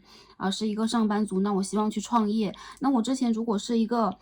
幕后的人，我要走到台前啊，等等等等的改变啊，学生族有可能会去寻找一些实习啊、工作，或者说在学业当中有可能会寻找一些新的方向来展示自己。但无论如何，我觉得被你们这种魅力和能量、领导的能力、独立的特质啊，身上的个性气质所吸引的同性也好，异性也罢，会把很赞许的、羡慕的目光投到你身上。那我觉得对于你们来讲啊，其实你们不一定会把这个感情放在十分明亮的一个状况，因为我们可以看到啊，这边是正义牌的逆位，这边是月亮牌的正位，代表了你们两股能量啊，不管是阴性能量还是阳性能量，男生能量还是女生能量，你们在这个牌当中所体现的都是会把你们自己的个人形象、你们的个人追求，或者说你们的某一部分的家人呐、朋友的需求、工作的需求放在第一位。我看到其实你们个人都是非常优质的，相对来说甚至是成功的，甚至是闪光的。但是你们两个人有可能会花很长的时间去彼此进行一种观望，彼此进行一种，我觉得是暗中的盘算和打算。我看到很多朋友有可能你们会有一种地下恋情的感觉，原因就在于你们有可能会有很多现实的问题要去整理啊，并不是说你会陷入一种三角关系啊，或者说多角恋情当中。更多的人我觉得是你们未来人生方向和个人当下价值观，或者说这个时间段对待你们来说，有可能非常的需要两个人都花时间去为对方考虑更多，或者说花时间去滋养这个感情。我看到其实你们有可能是蛮平行的一个关系啊，互相喜欢，互相吸引，但同时你们为了去展现自己的个性、自信，还有就是为了去把你们的世界真正的维护好这个秩序，工作有工作的，赚钱有赚钱的，家人有家人的，你们很难把自己的这种真实的情感表达出来。所以这两边的牌其实是同样的能量，也就是说你会遇见一个首先跟你相当匹配的，有可能是工作当中，有可能是合作里边，甚至这个人他我觉得工作里边这种合作特别多啊，你们两个人在私下所体现出来能量就是你们都有各自的世界。有少部分的朋友，有可能他和你相差很多，比如说你是这个行业的，他是那个行业的，甚至你们的出生地啊、家庭背景啊，甚至有些朋友你们在体验一种异地恋的状态。所以在整个的年度当中，你们看到这个人，我觉得他是你正缘，是或者说你正缘的类型，你们两个人之间其实是有很强烈的一种，这个人就是我要的，就是我在显化的就是我一直期待的。我们会看到宝剑的女王和权杖的国王，然后出现的是风和火的能量。然后我看到其实在这个感情状态当中，你们也会很大程度的因为遇见了这个人，我想要变成一个更优秀的自己，不管是外形上还是内在上。我看到你们都会很独具一格的别具一格的把这个感情关系放到自我的发展、自我的要求的后面很多人我觉得这个感情它其实是在催化你的成长的，激励你的成长的。他是一个什么样的人呢？如果是女生朋友、阴性能量的朋友不管是哪个族群朋友，你们来看这一组，这是阴性能量的话，我认为对方身上展现的是一个 Queen of Swords， 一个宝剑皇后能量对方是个偏风向的，有天平在身上，天平、水瓶、双子，还有就是他有可能是一个相对来说比较有衣品的 ，OK， 比较前卫的，然后同时他也是一个比较有领导能力、非常独立的、很反传统的人物。我觉得他其实是一个会让人觉得对于自己的未来发展非常清晰，甚至还是让我感觉到他是一个公众人物，或者说潜在来讲，他是一个即将成为公众人物的人。我认为这个人他有可能在他的生活当中有很多问题，现在还没有完全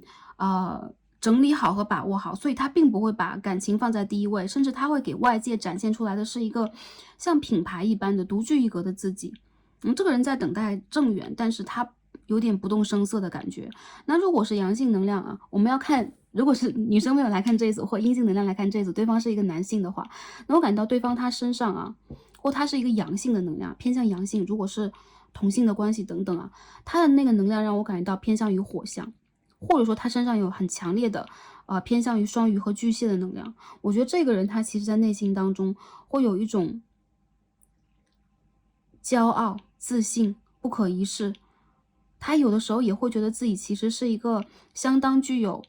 人缘异性缘，或者说情感当中很有桃花缘的人。你们两个的桃花指数都不差，但是你遇见的这个人很多时候让我觉得他更加注重的是自己在人群当中是一个什么样的形象。他身上这种火象气质会体现出他的领导能力，更多的时候他也会是一个比如说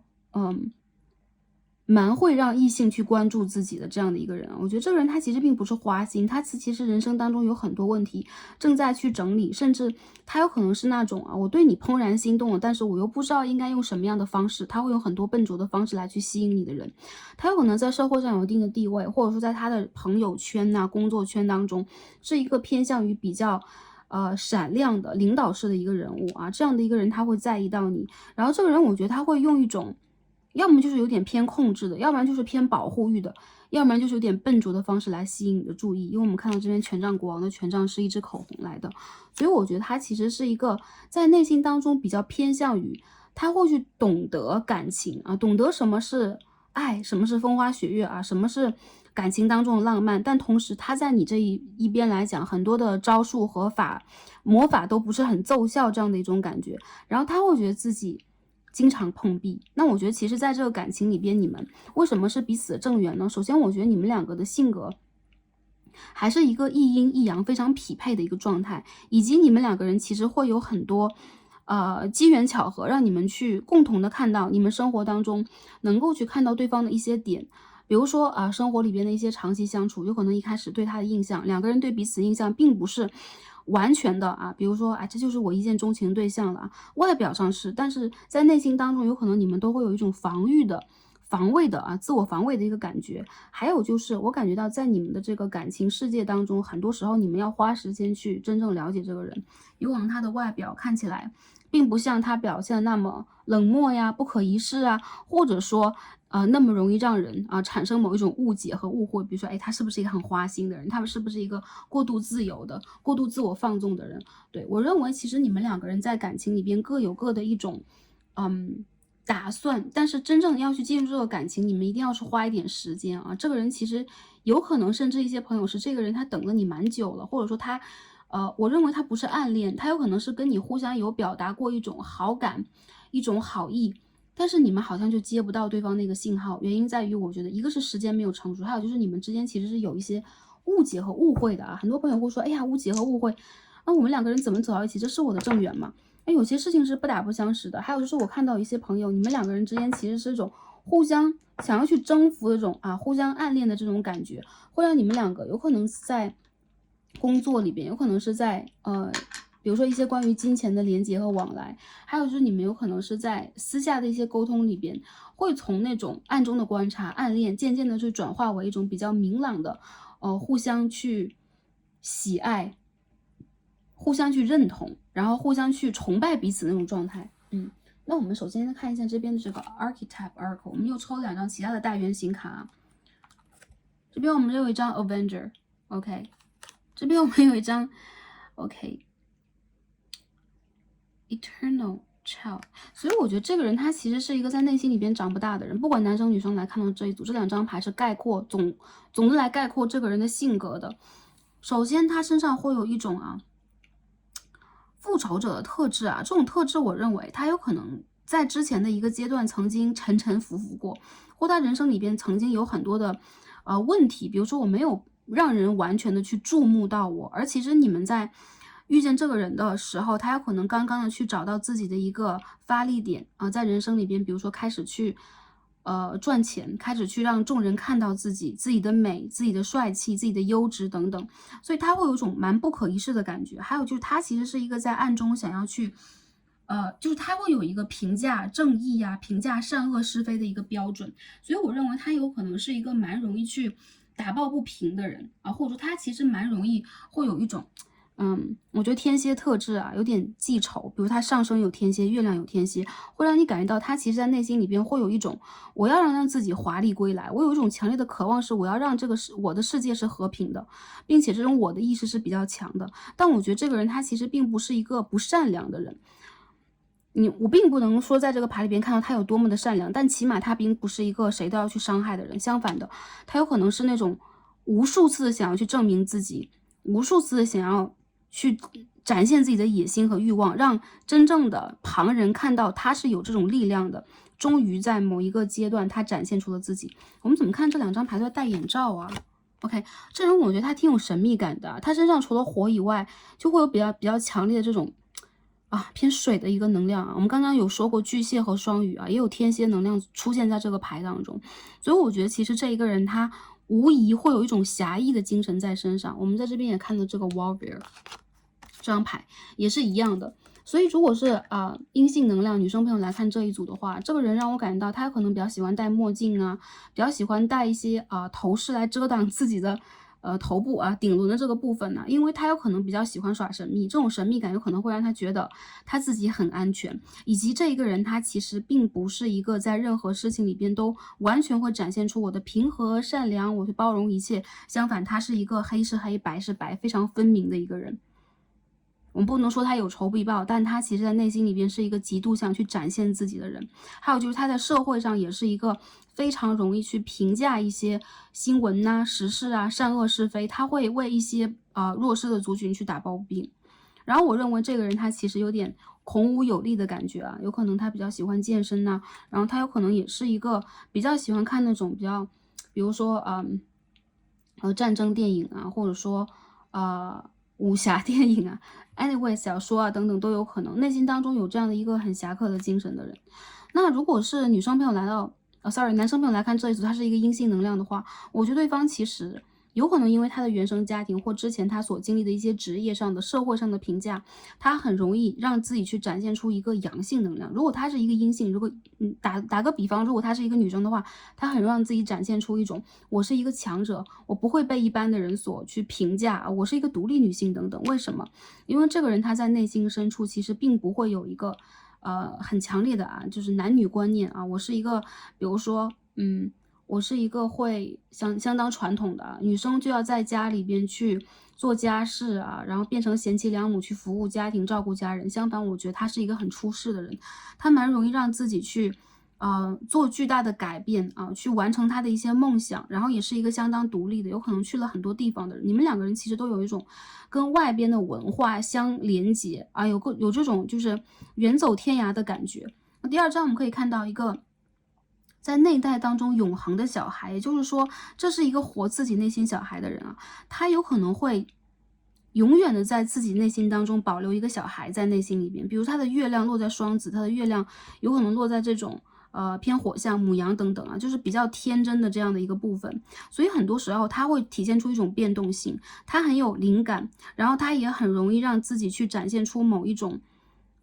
凭着自己的一个兴趣和信念去过自己日子这种感觉。很多人看到他有可能会觉得他好洒脱，他好天然，好自在。也有一些人看到他会觉得，喂，你有没有为自己的家人、为自己的人生负一些责任等等啊。我看到其实你和他在内心里边展现出来的东西其实是相互的，很相似的两个人，但同时你们的这种相似会让你们互斥。为什么要互斥？因为我觉得很多时候我觉得你们两个人是国王配女王的对决啊，不是女皇，而是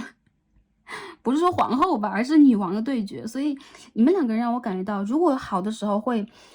非常的两小无猜，有可能也非常的容易打开心扉、打开心轮来看待彼此。但还有就是很多时候你们也会因为周围的一些事物去转移你们的注意力，而让对方感觉到没有那种安全感。我觉得其实你们都是很有魅力的人，选到第二组。很多时候我觉得在你们的关系里边所体现出来的一些关系的发展层面的一些能量也会从之前的一些卡牌当中出现啊。那下面我们继续洗牌来看一下啊，你们的这个爱情旅途是什么样的，好吗？看一下这个年度这个年度当中爱情旅途什么样的。首先我们看到 Four of Swords 这张牌先掉出来了，宝剑4号的正位。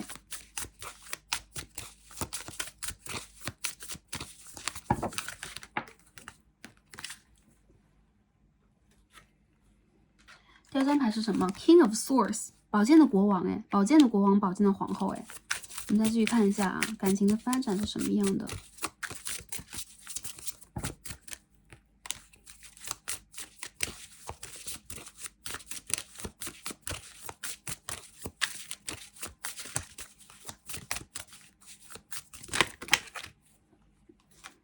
？Four of Pentacles， 金币的4号，逆位。我们继续看一下啊。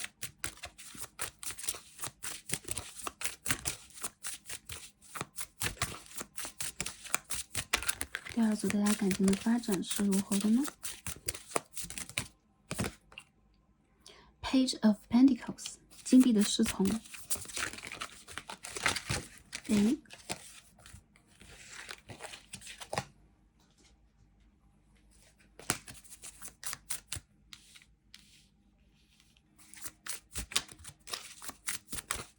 我们在最后抽一张牌。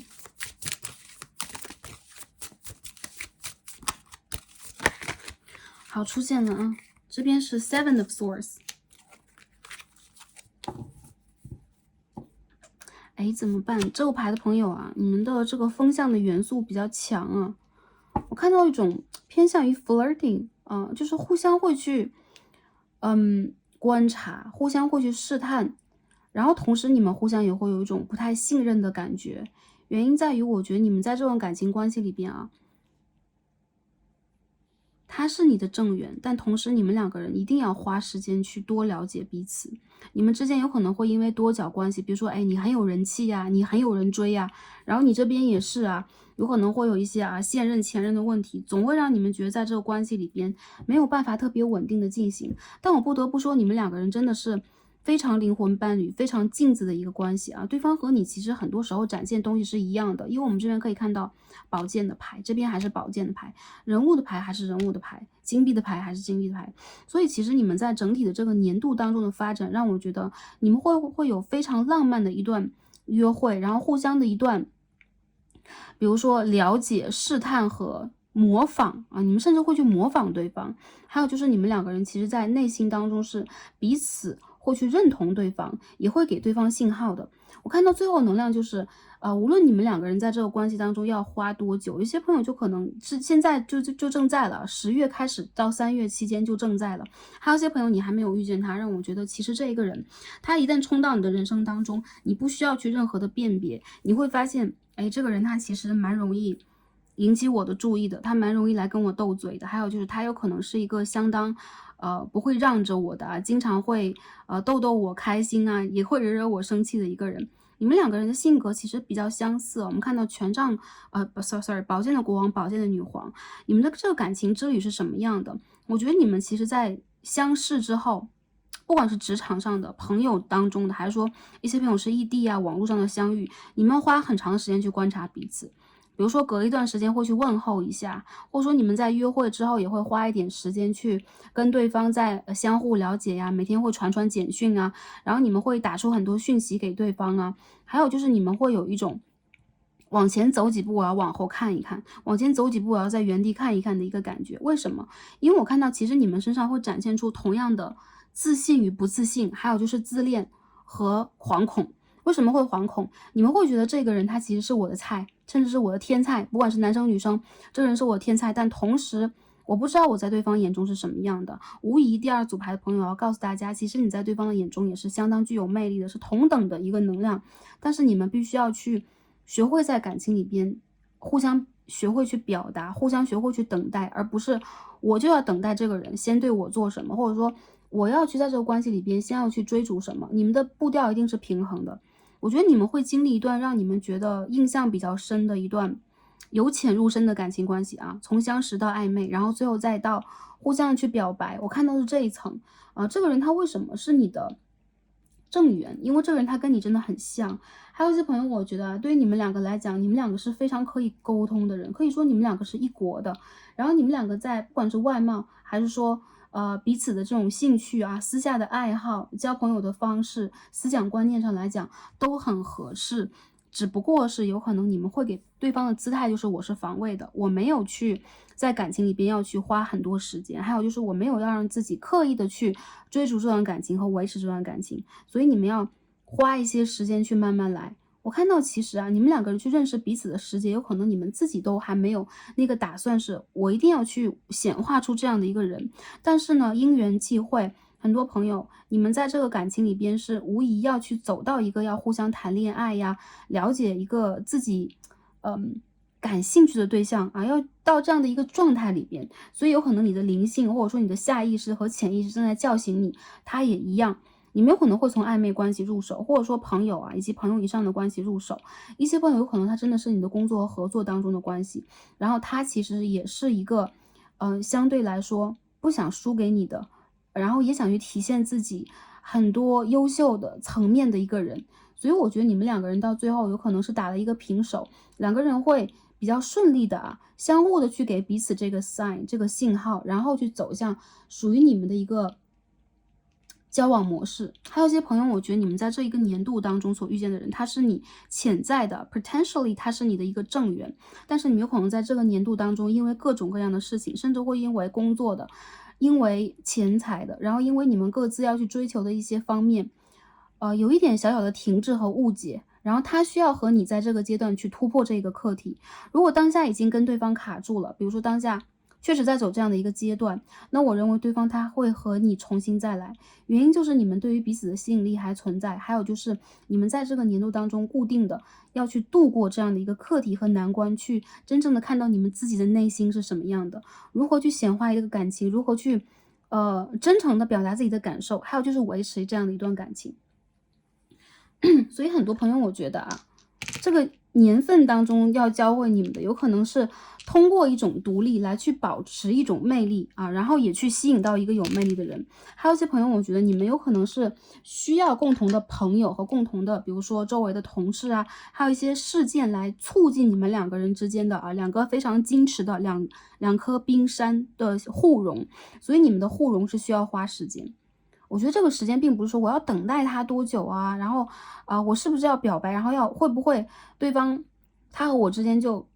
是脚步很凌乱，但我觉得没有，但同时我感觉到对方和你之间确实是有选项有选择的，要拨开这个迷雾，一定要花一点时间去淬炼和提取出你和他的真心。然后我觉得你们两个人其实会有一种叠对叠的感觉，以及对方他其实对你有一种很强烈的保护欲和占有欲，但是又不想去表达出来。这样的一种恋爱状态，很多朋友听到现在有可能会比较纠结，就是我在这个年度当中能不能去体现出一段稳定的感情，或者这个感情里边能不能让我去看到我想要的部分。我觉得第二副牌的朋友，如果这个能量是对应你的或者说一些星座是对应你的我觉得你们需要显化，很大的程度其实你们内心当中其实并没有完全的去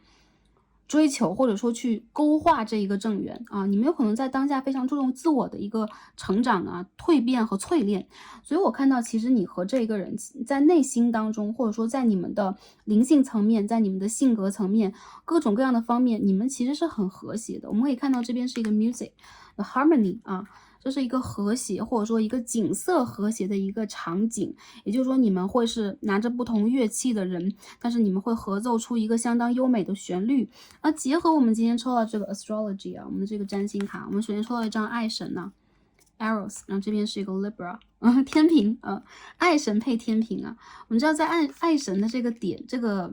我们的占星当中它代表的就是爱，它甚至是那种很有激情的，在外表内在都很优美的，不管是浪漫的方面，还是说身体的连结互动方面，其实都非常的有爱，然后非常的相互吸引。所以我觉得你们在这个年度当中所体现出来的是，不管男生女生什么族群，你们是这种相貌俊美配相貌俊美俊男配美女的这样的一个组合，对方他会去打动你，原因就在于你会让自己重新的感觉到爱和爱的起来，然后你们会经历很多很浪漫的章节有可能你们会一起去比如说约会然后说吃饭远足等等，还有就是你们有可能会给彼此留下很多很美好的、很精彩的以及最美丽的一些回忆。因此我觉得在这个年度当中，你们要去真正体验恋爱和恋情的话，宇宙好像真的在帮你们对，真正的重新的让自己，或不一定重新吧，让自己真正的在爱情里边再体验一次泡在这个爱情的气泡当中或者空气当中。但同时我觉得这种爱你们两个是对等的，然后你们两个之间这种相处也一定要是对等的。所以很多时候你们会去彰显自己的地位，希望自己压过对方一头的话，对方也会用同样的方式，因为你们两个是彼此的镜面，你们是彼此的反射。很多人我看到你们遇见的有可能是你们的镜子或是灵魂伴侣。镜面关系指的是什么这个人跟你真的很像，他有可能跟你在宿世是有渊源的，还有就是你们两个人所经历的一些屡世轮回上的东西是比较相似的，所以他会让你看到自己身上的一些好和不好，以及他会去模仿你的一些行动，还有就是你们两个人走到一起就会越来越像，一些想法一些行为会产生一种共识性。有一些朋友我觉得你们两个人是在未来很有潜力的一对，比如说真正的走到契约关系真正的可以看到你们两个关系的未来，但是你们需要让自己和对方都更相信自己和这个感情多一点。我看到你们会有这个 trust issue， 会有一个信任的问题。虽然说两个人都很浪漫我们可以看到粉红的泡泡在你们周围然后涌现，但是你们也会觉得对方他真的能在这个感情里边稳下来吗？还有一些人你们干脆就是以一个朋友以上的姿态再去相处和交往，因为你们在这个未来一个年度当中，我看到2次1号宫位，你们很在意自己，很彰显自己的。所以如果在感情里边你们需要去调整，和你们在这个阶段需要去调整的话，你们应先选择自己，比如说我的事业，我的成熟，我的经历，我的外形，然后我再去让自己做的很多事情。我觉得其实在这个年度当中，对待你们来讲，感情它是一个美好的经历，但是有的时候你们不要让自己在这个事情里边强求过多。而我们说正缘桃花是为什么啊？还是一样，我觉得这个人他会跟你是真诚喜欢的，真诚互相喜欢的。你们在这个年份当中还有一个能量，就是不管男生女生来看到这一组，你们的桃花不止一个。但是我要帮大家来看的是这个正缘桃花，抛除这些以外，我看到有可能因为你的桃花的爆发会让对方觉得很不明确，以及你们两个人有可能去明确自己的时间点都和对方想的不一样。比如说我最近很想恋爱，而对方他感觉好像还和我正在接近当中，而正好我过了这个阶段，了解了一些问题，或者说稳定下来了之后，对方有可能这个精力已经慢慢的转移到自己的身上了，所以我看到你们两个人也有那种 chaser runner 啊，彼此追逐这种感觉。有少部分的朋友，这个他是你的 twin flame， 但是我看到就是你们两个人之间在灵性的连接会产生一个比较强烈的同频共振的，让你们去辨识出对方。但是真正的是你们在生活里边要怎么样，你们一定要在这个生活里边还是一样啊，把注意力和关注点放在一个，就是你们可以放下某一种自我防卫啊。我觉得其实这个人他会给你一些很真诚的回馈，但同时我觉得如果他给了你真诚的回馈，同样你也要给他，就是你要给他一种反射，你们两个人是需要交流的，而不是要在原地互相等待。有一些朋友我看到，其实你们的事业和家庭，或者说你们的一些金钱这个问题，有可能会阻碍你们情感的这种快速发展。但是我觉得其实花一些时间给你们是最好的。有一些朋友他是少部分，我觉得也就2成的朋友吧，这个人应该他曾经跟你就是有接触过，或他是你的某一个旧人，然后又回归到你的生活里边，因为他有可能结束了跟你的异地关系啊，结束了你们这一个阶段的工作和事业方面的一种纠结。然后我看到一个新的开始正在你们的关系当中出现，有很多人我觉得你们可以去展开你们的身心灵去体会这个爱，而不是一定要我在爱这当中去强求一个什么。因为我觉得这一个年度当中，你们所体现出的金星啊和天平的一个能量是比较闪耀的，在社交里边，在人群当中，你们会展现出你们的魅力，所以你们的生活里边也会让你们看到很多很多可能性。好，这个问题我们解决完了，也就是说第2副牌的朋友，我觉得你们在就是未来这一个年份当中，然后感情的这种比如说发展也好，旅途也好，转变也罢，对你们来讲其实也是很好的一个课程。我看到其实你们不是说遇见的人都是所托非人那种感觉，或者说你会遇见让你在情感当中很摸不准的对象。相反，我觉得对方其实是一个有可能外表上来讲有点让你摸不清楚，但其实他的内在是很淳朴的，很质朴的。或者说他其实只不过是有一种，如果你们之前曾经争吵过，你们之间曾经误会过彼此，他只不过是想把你给他的回馈给你而已。所以卸下你们的这个 mask 这种面罩啊，然后去跟对方比较真诚的连接，对你们来讲这个时机点也非常的重要。很多朋友如果你还没有遇见他的话，有2个时间点你们可以关注一下，一个就是明年的3月，一个就是2023年的10月啊。这2个时间点，尤其10月我觉得是比较重要的一个月份。还有就是可以供大家参考的，就是我觉得这个人他身上会跟你有比较相同的一些符号，比如不一定是，比如说纹身等等，有可能它和你的生命灵数是一样的，它有可能和你的出生年份一样，它有可能和你出生月份、出生日子是一样的。还有就是你们2个人之间有可能会有很多很相似的经历，或者说，比如说你身上有风象的东西，他身上有可能也有一些风象来去反射到你，好吧？好，所以我们可以看一下宇宙给我们的这个 lucky number， 我们的爱情幸运数字是什么啊？今天我们抽2张这个。number inspiration card，就是数字牌吧，怎么讲呢？今天我们抽到这2张牌这2个数字都是很灵性的数字啊，大家在观察当中可以看到啊，7和11很多，我觉得这个牌里边一个代表是灵魂伴侣，一个代表是你的 twin flame， 或者说你和你高我的同频共振。因此在未来这个年度当中，首先你们的幸运数字7、11 7、11， 好吧，7和11是你们的幸运数字。接着我们可以看一下这个数字牌当中，我们可以看到 action， 在行动方面我们可以看到 simulation 啊，一种模仿性啊。这边我们可以看到，我觉得其实你们在7当中在模仿什么啊？互相的灵性，你们互相的。我们可以看到宝剑皇后、宝剑国王互相模仿，是你们两个人有可能可以去下意识做到的。所以很多时候我看到你们两个是一对镜子啊，这边11号牌也代表了这个。还有就是你们有可能确实是会展现出某一种灵性的连接，比如他的灵魂和我的灵魂是一对灵魂伴侣，他的灵魂和我的灵魂是一对双生火焰、双生子啊，所以是这样的一个状况。有些朋友，我觉得你们有可能会在这个阶段去强调你们的某一种显化，甚至你们有可能会通过你们之前读过的一些小说、看过的一些影视剧作品等等啊，把自己放在这个状态里边去manifesting 去显化它。所以你想让自己变成一个什么样的形象，不管是外在的还是内在的，都可以让自己打开来去进行某一种共识性的模仿啊。比如说谁是我的一个榜样，谁是我的一个模板，在灵性上也是一样，我可以看到哪一个比如说学术里边呀、宗教里边，或者说灵性的范畴里边，可以值得我去真正认识和了解的人，你们都可以去决定自己的一个姿态。因为在未来这个年份当中，你们在灵性上和情感的连接上，会体现出一种非常具有灵感的，就是我觉得这种灵感它也代表了一种灵性啊，代表了一种直觉能力啊，这样的一种成长。所以宇宙来告诉大家，可以去学习一些啊，通过一些学习和效仿，去显化你们在感情里的实相，还有就跟着你们的感觉走啊，这个人。第二个是 number 11 ask， 这就是一张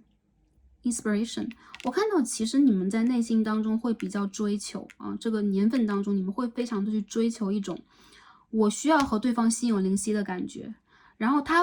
这个人他会给你很多灵性上的启迪，生活里边比如说也会有很多在自我的价值的完成啊，或者说我在事业里边、生活里边，他会给我很多灵感呢。所以说我就感觉到这个人他会让你变得更好，无论是外在还是内在，有可能你会升级，有可能你会重新的去评判自己，你有可能会觉得这个人他很吸引我，但他不是我潜在里边正在去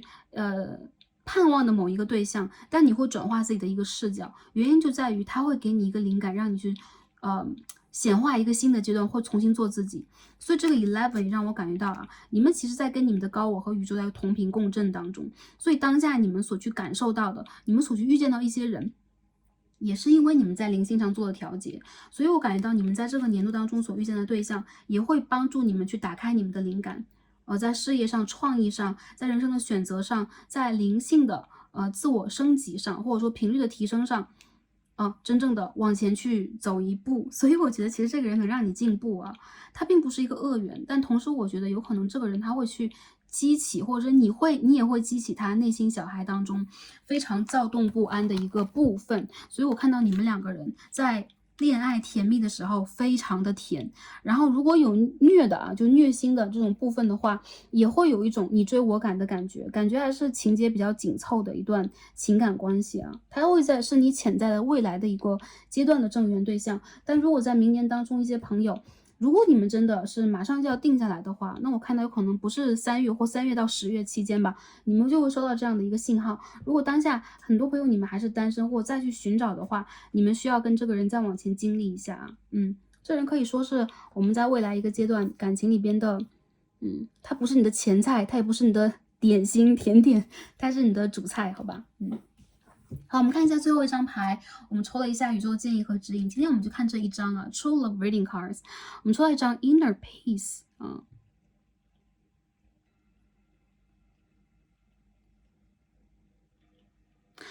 这张牌我感觉到啊，这是和你们内心小孩有关的。很多朋友，我觉得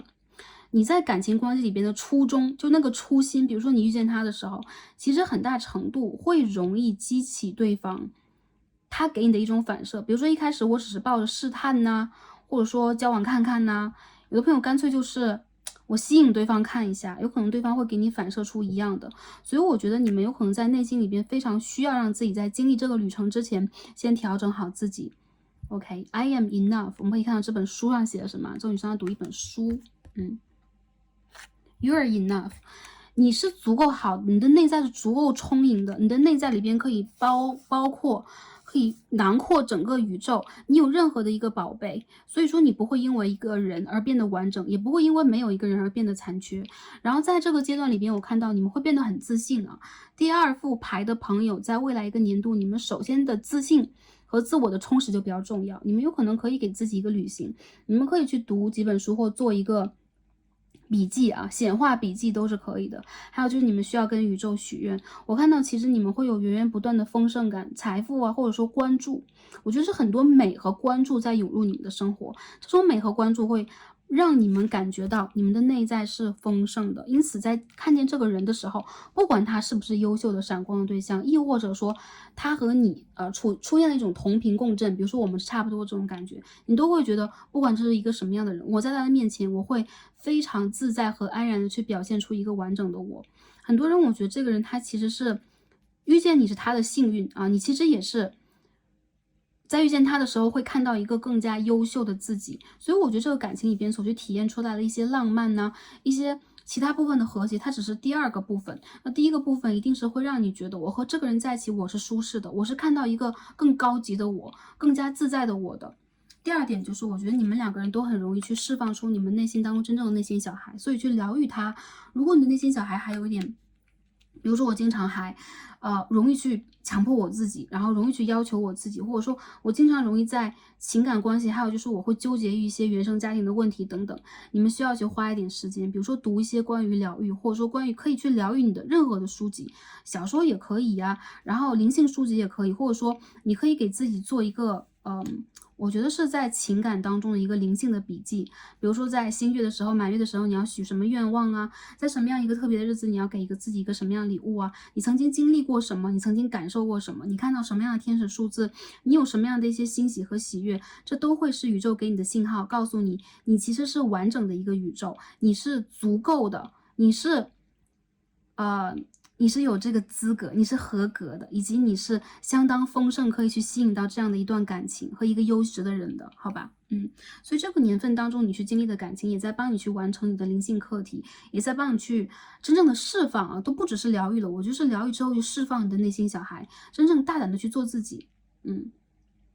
我看到你会去收到这样的一个信号，就是对方给你的这种关于爱的、关于肯定的，还有就是关于还是有很多吸引力和 flirting 的部分啊，互相会有一种很想去撩到对方的这种感觉。Anyways， 我觉得其实在第二副里边，你们完全可以去打开自己，体验整个2023年的课题。如果很多朋友就是说我要收山了，我要找的是一个正缘，如果再找一个玩咖，我要受不了。我觉得这个人他不是在跟你玩，他有可能是在通过这样的一个方式，让你去肯定你自己，或者说稳定你自己的一个能量，让你自己归属到一个最初的一个原本的状态。这样的话，你无论用什么样的一个在什么样的一个时间点，用什么样一个外形，什么样的一个姿态去吸引对方，它都是一个对的能量啊，因为你会在对的时间碰见一个对的人。然后我觉得这个人他会给你很多保护，也会让你看到什么是忠诚，好吧？打开一层层的面具，这样的一个感觉。好。那第二个牌的朋友，我们今天所有的卡牌都解到这里啊，很感恩跟大家今天的连接，希望通过这一个牌带给大家需要的能量，祝福大家在整个的2023年都是开心、平安以及幸福的，可以收获理想的、美满的感情。宇宙在这里祝福大家，也希望大家也一直是开心、平安和幸福的。感恩大家今天的观看，让我们下期再见吧，拜拜。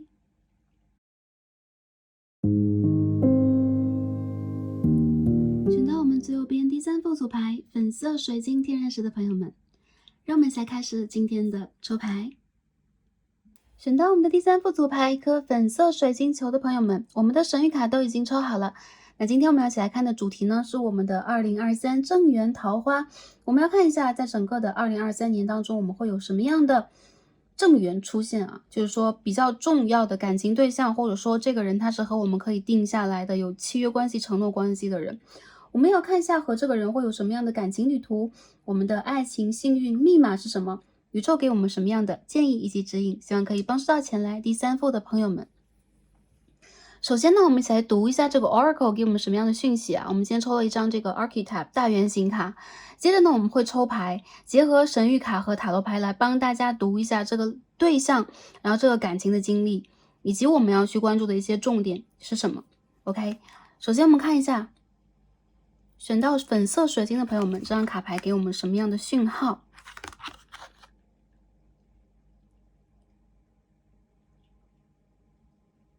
？Here is。这张牌啊，以前在其他的一个这个大众占卜当中有抽到过啊。这是一种思乡之情，似曾相识的某一种经历啊，有可能它是你归不了的家乡，是你永远到不了的地方。当然，这是一个神谕卡牌的书告诉我们的。不过这句话其实蛮诗意的，大家可以细细的去品读一下，就是有没有某一种情绪突然的会在你的心头升起。比如说，当你看一个戏剧，比如说它是一个文学作品，它是一个戏剧题材，它是某一个情节等等，会让你感觉到某一种似曾相识。这个人有可能你不会看清楚他的长相啊、样貌，但是对于他的气质，对于这一段经历，你会有非常强烈的这种灵性的体验和觉察。我感觉啊，这是来自于你的阿卡西，或者说你的阿莱耶识当中的这个基底方面的给你的东西，包括是你宿世的缘和业力带给你的某一种情绪。比如说，它有可能是你之前的人世当中经历过的，它是你之前的某一段让你非常难忘的回忆，有可能是你归家的旅途，但是在目前这个3D 世界当中，有可能你会有一种寻寻觅觅的找不到的感觉。这张牌很有神秘感，而且也有一种说不清道不明的一种情绪啊，不知道 Stars 有没有给大家形容清楚，为什么在2023年的正缘当中会看到这一张？我可以看到啊，就结合这边的卡牌，这边有一张 Wolf，OK，Instinct。你们在本能和直觉上在等一个人，然后这个人是你前世的人啊。很多的朋友，我认为一部分的有可能是灵魂的伴侣，也可能一部分朋友他是你的 Twin Flame，有可能这个人他就是跟你业力有着连结的，甚至是跟你的这个血液啊，跟你的人生的旅程和规划有着非常强连结的某一个灵魂，他即将来到你的生活。我看到其实你的灵魂和他的灵魂在互相守望和等待很久了，还有就是你的直觉和你的本能会告诉你，你好像在下意识再去等待和捕捉某一个部分的能量和讯息。我看到对于你来说，它其实是很碎片类的存在。我们看到这个女生的周围，她有很多，有可能她是那种记忆的光点，有可能是她，整个的脑海当中顶轮方面给他的某一种能量，或者是宇宙给他的讯号，很像是蜜蜂或者是星星点点的能量啊。我看到其实对于这个人，你会有很强烈的一种印象，或者说模模糊糊的，你会有一种看到这个人有一种回家的感觉、归属的感觉，或心痛的感觉，或者说心暖的感觉，都是有可能的。整个的2023年当中，你会遇见这样的一个对象，原因就在于你有可能在当下直觉上再去体验这一个课程，这一个旅途，有可能是你既定好的，或者说你曾经在许愿，你曾经在发愿去经历这样的一个人，经历这样的一个对象，或者说跟他一起回家。所以我看到，其实这个2023年对于你来讲啊，感情的旅途，它也是你在灵性当中，在你的情感的宿命的过程当中再去寻找的某一件事情，甚至他有可能是一个前面的人。比如他是一个旧人，然后很多朋友会说，啊，我不要旧人出现啊，不要跟我讲旧人等等啊。我觉得其实你们在内心当中有可能啊，就是这是一个大众占卜吧，每个朋友有可能你们在内心里边更容易去感受到和去决定到你未来想要什么。其实去听一个大众占卜，去听一个能量讯息连接的这个讯息等等，它其实也代表了一种显化。比如说你正在去寻求什么样的讯息，你的能量正在往哪个方向去生长，你正在往哪个方向去体验你的人生。所以部分朋友，如果你没有这个想法去体验关于救人的某一个讯息和讯号的话，那他是就是你前世的人，他是你前世的救人。但是我看到很多朋友啊，关于你的这一个救人啊，打一个双引号啊，他是要回归的，或者他有可能是要引导你走向某一个你必经的人生旅途的，或者说灵性旅途的。这是你在整个的年份当中所体现出来的一种能量。好，下面我们一起来开始啊。首先我们抽我们这个 Tarot， 通过这个塔罗牌来读一下这个人他是什么样的。我们先找一下这个人的能量啊。好，我们先看一下这个人的能量是如何的呢？我们这个2023年所遇见这个正缘桃花是 ，Oh my God，The Hanged Man，OK，一个吊人牌哦。好，我们继续来看一下他是谁。Four of Wands。Nine of Swords， 这个牌的朋友，你们和前两副都不一样诶，你的能量有点沉啊。那不代表沉重和不幸啊，大家不要怕。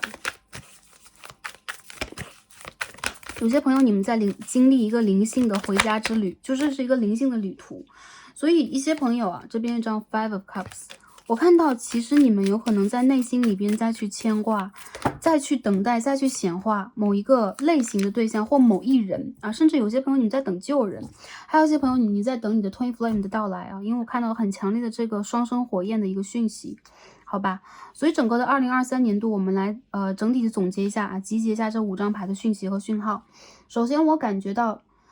啊，一些朋友啊，如果你们在当下，在为了自己目前的生活呀，为了自己当下的这种转折和成长付出很多的话，我看到整个2023年度啊，你们会重新的让自己去离开某一种孤独，真正的让自己展开去做自己，或者说我开始面对我的某一种情感经验和经历，我开始真正的去正视自己了。而这个对象，我觉得他其实跟你有经历过差不多的一些东西，比如说有可能他曾经为了自己的家庭、原生家庭或他的事业、他的甚至孩提时代吧，他就付出过许许多多，所以这个人很大的程度上，他是一个付出者，或者是一个有味道精神的人。这个精神就是他有可能再去不断的通过一种，甚至是一种修行的方式，或者说自我奉献的方式，或者说努力去等待的方式，再去显化跟你的感情。我看到其实对于很多朋友来讲啊，你们有可能在之前曾经一段非常稳定的感情，然后没有办法往前去继续，或者说你们有可能不得不去离开一个特别稳定的状态，比如说你们的原生的家庭啊，或者说你们有可能再去做的很稳定的一个事业等等。而这个人让我觉得啊，他是你在重新寻找自己的旅途上能够去出现的一个身上带有全新能量的人。我们分析一下这个人是什么样好了。我看到这个人他身上有很强烈的水象，有双鱼的能量，还有就是火象，然后他是一个曾经经历过历练的人。我看到这是一个为了自己的生活，为了自己的家庭、家人、事业付出很多很多的人，还有就是这是一个经常付出和所得并不成正比的，所以他其实是一个内心相当的柔软、相当的温柔，又同时会有非常强烈能量的人啊。越是这样的一种挫折，越是会让他温柔以及可以去包容。所以我看到其实经历过了一个阶段的痛苦，一个阶段的，比如说灵性的一个觉醒，还有就是一个阶段的付出，它会让自己真正的有一个很强烈的自我意识，就是我要醒来，我要追求什么，我要在感情里边真正的去提醒我自己，找到我自己的路啊，让我自己睁开双眼，找到我的真爱，或者说去找回我的灵魂伴侣，找回我的 Twin Flame， 我灵魂的另外一半等等都是有可能的。所以我看到其实这一个人他是一个直觉力和灵性很强的人，以及我看到他有可能是在当下正在从一个低谷往上去走，而且他是一个在内心深处相当具有温柔的、包容的、慈爱的精神的人。我们看一下啊。月亮的金牛一宫，我看到这个人他其实是一个在内心里边非常稳定，追求一种和谐，还有就是他有可能在人生里边会非常容易帮助到他周围的人，他是周围人的贵人。还有就这个人他比较知书达理，学了很多知识，所以他有可能是一个，我觉得头脑相当聪明。再有一个就是他知道自己应该爱什么，应该学什么，或者说他有可能是一个在人生的旅途当中不断去学习的，不断跟着自己的本能和直觉去走自己人生路的。有可能他有精力和经营自己的事业，有可能他是一个学者，有可能他是一个在人生里边去转换过自己的人生轨道。比如说我曾经学过这一样，然后我曾经做过这一行，然后我曾经住在这里，我曾经迁居到那里。我觉得这个人的人生旅途其实并不是完全的就透透明明的一张白纸等等啊，他的很多经历会帮助他在一些痛苦的旅途当中去学会寻找自己，也是帮助对方去寻找自己。所以他也是一个天然的 healer， 他是一个疗愈师，或者说他是一个光之工作者。好，所以呢，在整个的2023年当中，我看到有这样的一个人会出现在你的生活，蛮多的一部分的朋友我感觉到大约40%到50%的朋友吧，这个人有可能是你的一个旧人，他是前面的一个人，或者说他有可能是你的初恋，他有可能是你们的某一任恋人，某一任因为原生家庭的阻隔或距离的阻隔没有办法往前走的人。然后这个人他其实一直在心心念念的希望能够去跟你有一个全新的发展，然后他会走回你的世界。还有一部分人，我认为你们两个人在屡世的轮回当中经历过太多太多了，错过了很多次，所以他的灵魂，他的指导灵，然后他的灵魂当中的祖先或高我，其实也在指引他往你的方向去走。一些朋友，如果你就是我的世界没有这样的人，我没有经历过这样的人，我看到其实对于你来讲，2023年是一个很不平静的感情之旅。不一定是痛苦的，因为我觉得这个人他身上有很奇幻的色彩，他也会去点醒你在情感的经历，在灵性的旅途当中，在跟人的亲密关系的连接当中，应该如何去重新找回那个最原本的你的本我啊，你身体当中的神性或者是佛性。然后我觉得其实这个旅途是有一定的灵性意义的。好，我们看一下这边的这个 Archetype Oracle， 我们又抽了2张其他的大圆形卡，看一下这个人身上能量是如何的。那我们今天抽到的是一张 Student， 抽到一张 Scribe。OK， 首先我觉得这个人他其实是一个蛮会写、蛮会记的一个人啊，有可能他是做编辑工作的，有可能他的文笔很好，有可能他会做很多，比如说类似于小说的创作呀、灵性的创作等等啊。还有一些人我感觉到他有可能是这种在生活里边会留下很多关于他的学习的，关于他的成长的这种笔记的人，有可能他的脑海当中有很多很多的信号和讯息，有可能这个是一个很会写故事的人，这个故事其实是他自己的，也就是说有可能是你和他旅世的经历的。我看到这个人他其实会比较有这种很文艺青年的气质啊，会去做一些编辑类的工作呀、写作类的工作，或者他有这方面的天赋。然后我看到这是一个对于自己工作还蛮兢兢业业的人，或者说学业呀，或者说他在去用心的去学习和记录某一样东西。这边有一张 Student， 我看到这个人他是一个既是一个学生，也是一个学者，也是一个老师，所以他是一个很谦虚的人，他会为了自己所去坚持的、专注的这个学术啊，奉献自己的精力和时间。他会永远把自己的人生打开那条通路，给予学习啊，给予增长，然后给予成长。所以我觉得这个人他其实有的时候是一个比较注重，我们可以看到很多纸啊，很多书本啊之类的，蛮会读书的，蛮会去写作的，然后蛮会去学习的，蛮会去通过这样的方式给自己充电的啊。性格当中，我觉得他有一种偏向于内向的，偏向于会幻想、会思考的一个比较灵性的，还有就是一个比较轻盈的人啊。很多时候我觉得有可能去学习一样新的东西，或者说会去构建一个知识的这种体系吧，对他来讲是真正的快乐，而不是说我去做一些实务，我去做一些实业啊，我每天要让自己沐浴在这种工作当中、赚钱当中。其实这个人他身上会有那种很清新脱俗的部分。当然了，一些朋友会比较忧虑，哇，他是不是不会赚钱？他是不是没有自己的事业？那其实我觉得这个人他在当下有可能正在去寻找自己的路上，他有可能会有一份比较稳定的工作，或者说一直在钻研的部分。有可能他是一个学者，他是一个比如说他是一个志愿者，还有就是这个人他有可能比较喜欢做慈善，他有可能是一个在内心当中有可能经历过一些关于情绪方面的挫折和问题，或他的原生家庭的人经历过，他会比较去精通和专业于某一个领域啊，某一个领域的知识，好吧，然后我觉得这个人的内心深处其实是一个相对来说比较稳定的人啊，他是这种情绪有可能会经常的让你觉得，就这个人他会有一些情绪和他的个性方面的一些，比如说比较自我的、很保护自己的部分，但他并不是一个特别情绪化、起起伏伏的一个人啊。相对来说，这个人是比较友好的，还有就是他会对待周围的人会有一种给宇宙的爱，就是很天然的爱这样的一种状态。好。那下面我们一起来看一下我们这个情感旅途是什么样的，我们一起来抽牌看一下在整个的年度当中我们在经历什么样的情感旅途呢。好，这边是 King of Cups， 这边是 Six of Cups， 好多水哦，第3副牌朋友，我们再继续看一下哦。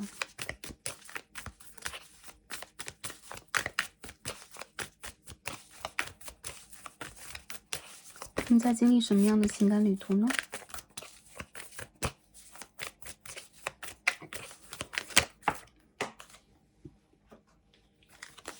？Four of Pentacles， 好，金币的4号。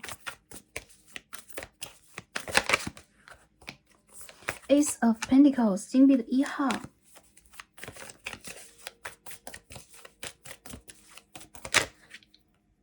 这边是什么 ？Page of Swords， 宝剑的公主，宝剑的骑士牌。好不错哎。第三副牌的朋友啊，我感觉你们在整个的年度当中，首先啊，还是一样，有一些朋友会是旧人回归，或者说你会和一个如果之前这个人他和你之间经历过分分合合，他没有准备好，他有可能之前是一个学生啊，然后在远方奋斗事业呀，有可能要照顾家人呢。总之，我觉得这一个在心里边正在显化你和想着你的人会出现啊，不管男生女生，我觉得这个人他在显化你。其实你也在去映照他，所以你们两个人在灵性的深处会有一种灵魂伴侣的这种气质啊。少数的朋友你们是 twin flame，所以我觉得其实首先会有一种回归的能量。如果是就是一直单身的朋友，就是我都没有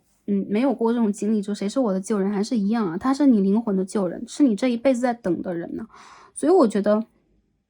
你们在未来的这一个阶段呢，蛮容易去遇见一个让你们似曾相识的对象的。他有可能是你潜意识的另外一半、家人等等，他在应和着自己灵性的一个召唤和信号，朝你走来。然后我看到这个人，他灵性的指数是非常强的。你们两个人要经历什么？我觉得你们两个人的感情还是蛮定的啊。就是首先你们有可能会，建立一种情感的连接啊，有可能是通过朋友的，通过家人的，或者说这个人有可能在你生活当中一段时间了，慢慢的啊，彼此去建立一个深厚的感情、美好的回忆，然后再渐渐的把这个感情定着下来。因为这边有金币4号和金币1号，所以我看到很多朋友，你们在这个年度当中有可能也是情感成熟的一年。比如说你会和这个人真正的走到一种，我们开始去计划我们的未来，我们开始去计划我们的经济，计划我们的不动产，然后我们走到一起，给予彼此承诺等等。我看到这个人其实在内心里边从来都没有忘记过你，或者说，他有可能会有一种愿力和就是说愿景的愿啊，就愿望的愿，有这种愿的念头，所以他会很容易的让自己充好电和有能量之后走回你的人生。有很多朋友，我觉得在这个年度当中，你们所去面临的，你们所去等待的很多的美好的梦想将会实现。原因就在于有可能之前一个阶段你们的感情经历会有那么一点点让你们觉得充满了挫折，或者说不是十分的顺利，让你们没有安全感。很多朋友啊，我觉得在这个年度当中，你们在感情里边会体现出一种稳定交往，而且会深入彼此的家庭，或者说定下来我们要选择居住在一起啊，或者说离开一个异地的状态，我们要去共同谋划和考虑未来的一个状况，你起码会得到这样的讯号或者讯息。哪怕到最后还没有，就一些年轻的朋友，有可能我没有考虑定下来，我真的是还没有去看到我人生的一个部分的发展啊，就怎么能说结果？但是起码这个感情会让你觉得是一种稳定能量的，会让你持续的有一种温馨的感觉，有一种可以被照顾、被照顾、被理解，或者说离开某一个让你们两个人都很纠结的阶段。很多朋友我觉得有可能你们是还在学习，或者说你们在工作里边有可能刚刚经历一个新的阶段的蜕变，你们好像再去很忘我的投入你们的人生。但是我觉得不要忘记了，还有这样的一个人，他在角落里边再去等待你，然后再去渴望跟你回归回归比如说你们共同的灵魂家园，回归你们怎么讲呢？计划好的一个人生旅途啊，因为它也是一种回归。为什么？因为如果我们的人生图都已经计划好，或者说如果我们现在所经历的，在高维度来讲，有可能它已经是我们阿卡西的一部分了。就是比如说我们走到我们的未来，看我们的现在的话，它是已经既定的一个部分的话，那我相信这个人他将会往你的方向去走。这边我们可以看到一张牌啊 ，Instinct， 然后这边我们看到的是Ascendant， 这是一个上升点呢。我们的每个朋友都有自己的上升星座啊，大家可能可以去参考一下你们的星盘。我觉得你们其实是在做自己的过程里边，不断成为自己的过程里边，在这个路上看见这个人的。我们说我们什么时候可以越来越像自己的上升星座啊？过了25到26岁，一些朋友可能还没有到，一些朋友有可能相当的成熟了，已经非常的理解，或者说正在用这个方式做自己。我们说上升星座其实永远都是一个 mask， 它永远都是一个面具。原因就在于在我们的上升星座出作用在我们的人生里边的时候，其实我们是在去展现给外界一个我们想要去被外界认同的模样。因此很多时候我们的内在，比如说关于我们的月亮，关于我们在情感，我们在行动当中所体现出的金星火星的能量，不一定会很大程度的展现。所以我觉得其实在你们下意识去做自己的时候，你会发现其实对方他也会朝着同样的一个方向朝你进发。我觉得你们两个人其实是人生里边很难错过的、很登对的组合。接着就是我觉得你们两个人其实在灵性里边还是有非常强烈的一个连结的，它会帮助你，让你在生活里边去看到你们两个人之间可以去共通的部分是什么。比如说我们是不是可以去拥有一个共同的生活，我们是不是可以共同的定立下来？我们在人生的旅途当中，是不是可以通过互相的服务、互相的帮助、互相的给予，去达成我们共同的目标？因为我觉得你们两个人需要把你们真正的这个上升点融为一体，不管你们两个人比他的上升星座和我的上升星座是什么样的啊。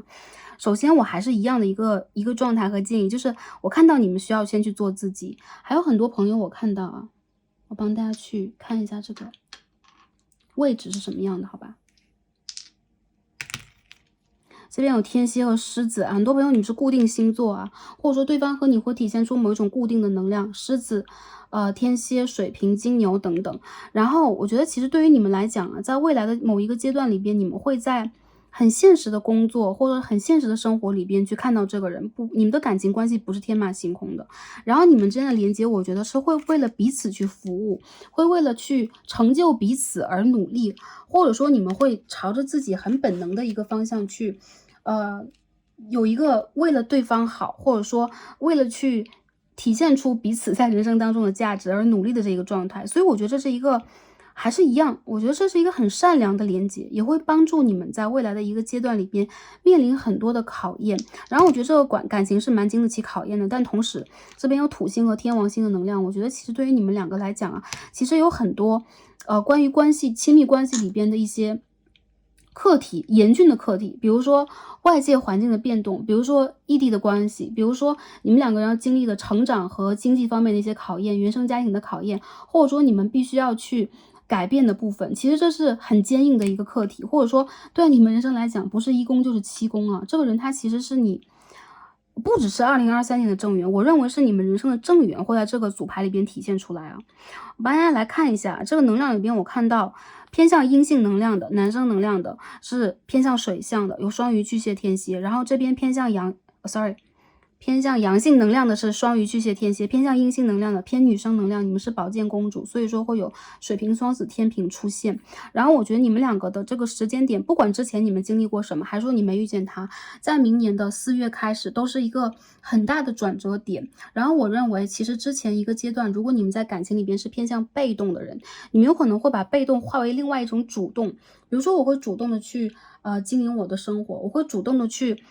让这个对象去看到我们两个的可能性，我会主动的去学习和改变自己，我也会主动的去得到对方的信号，给予积极的回应。那如果是男生的朋友，阳性能量来到这一组，我也认为其实你们在这个阶段里边正在变得更加的包容和宽怀，我认为你们会体现出某一种服务性。还有就是我看到其实在你们的情感关系里边，很多时候你们会是彼此成长里边我觉得是最优秀的一个导师，因为你们都是彼此的学生。所以说有可能在你们的灵性记录里边有彼此的印记，还有就是也有可能在彼此的生活里边，你们也会发现啊，对方他和你在变得越来越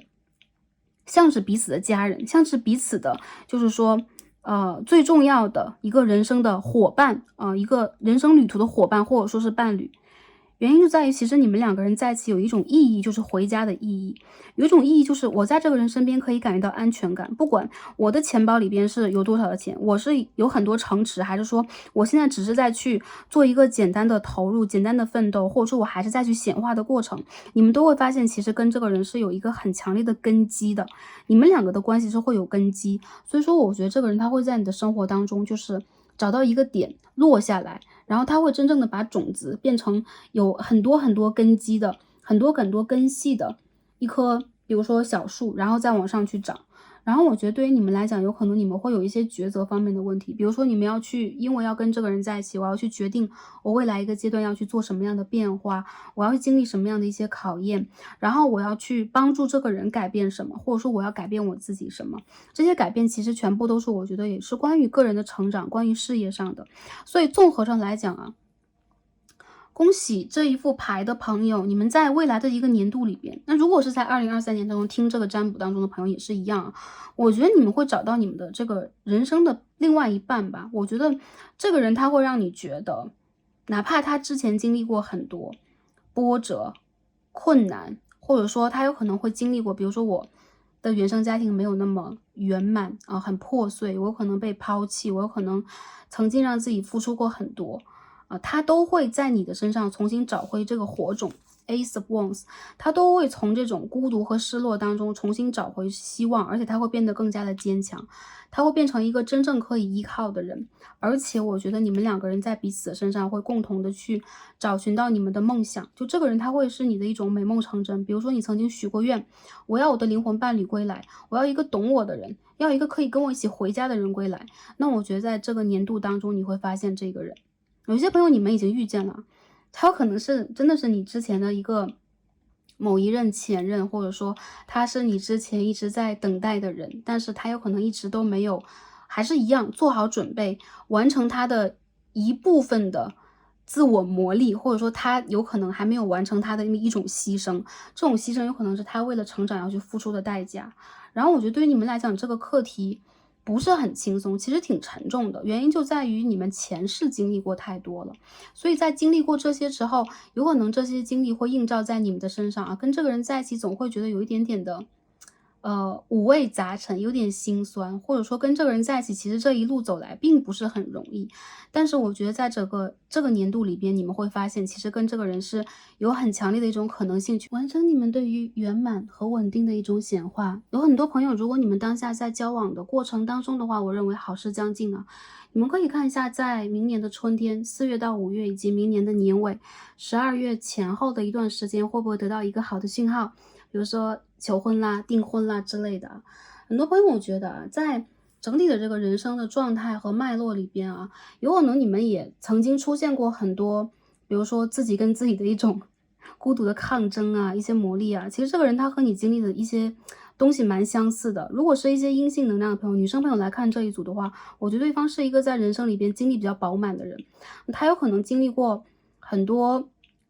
原生家庭和社会以及他历练给他的考验。不过我认为他是一个真正的在内心里边、情感里边、情绪里边会成熟的人，他会真正的去照顾和关爱到你。那如果是男生朋友来看这一组，我觉得对方他会真正的把你内心里边最有灵性的、最温柔的一个部分激发出来。我认为这是你啊，比如说就很像是神圣男性能量当中有疗愈部分的这一块，有可能这也是你高我想要给你的一些讯息和讯号。我觉得你们两个人是要凭着灵感去找对方的。一些朋友有可能当下你们还是需要一些信念啊，因为我觉得很多朋友在这个牌里边，我看到你们有可能在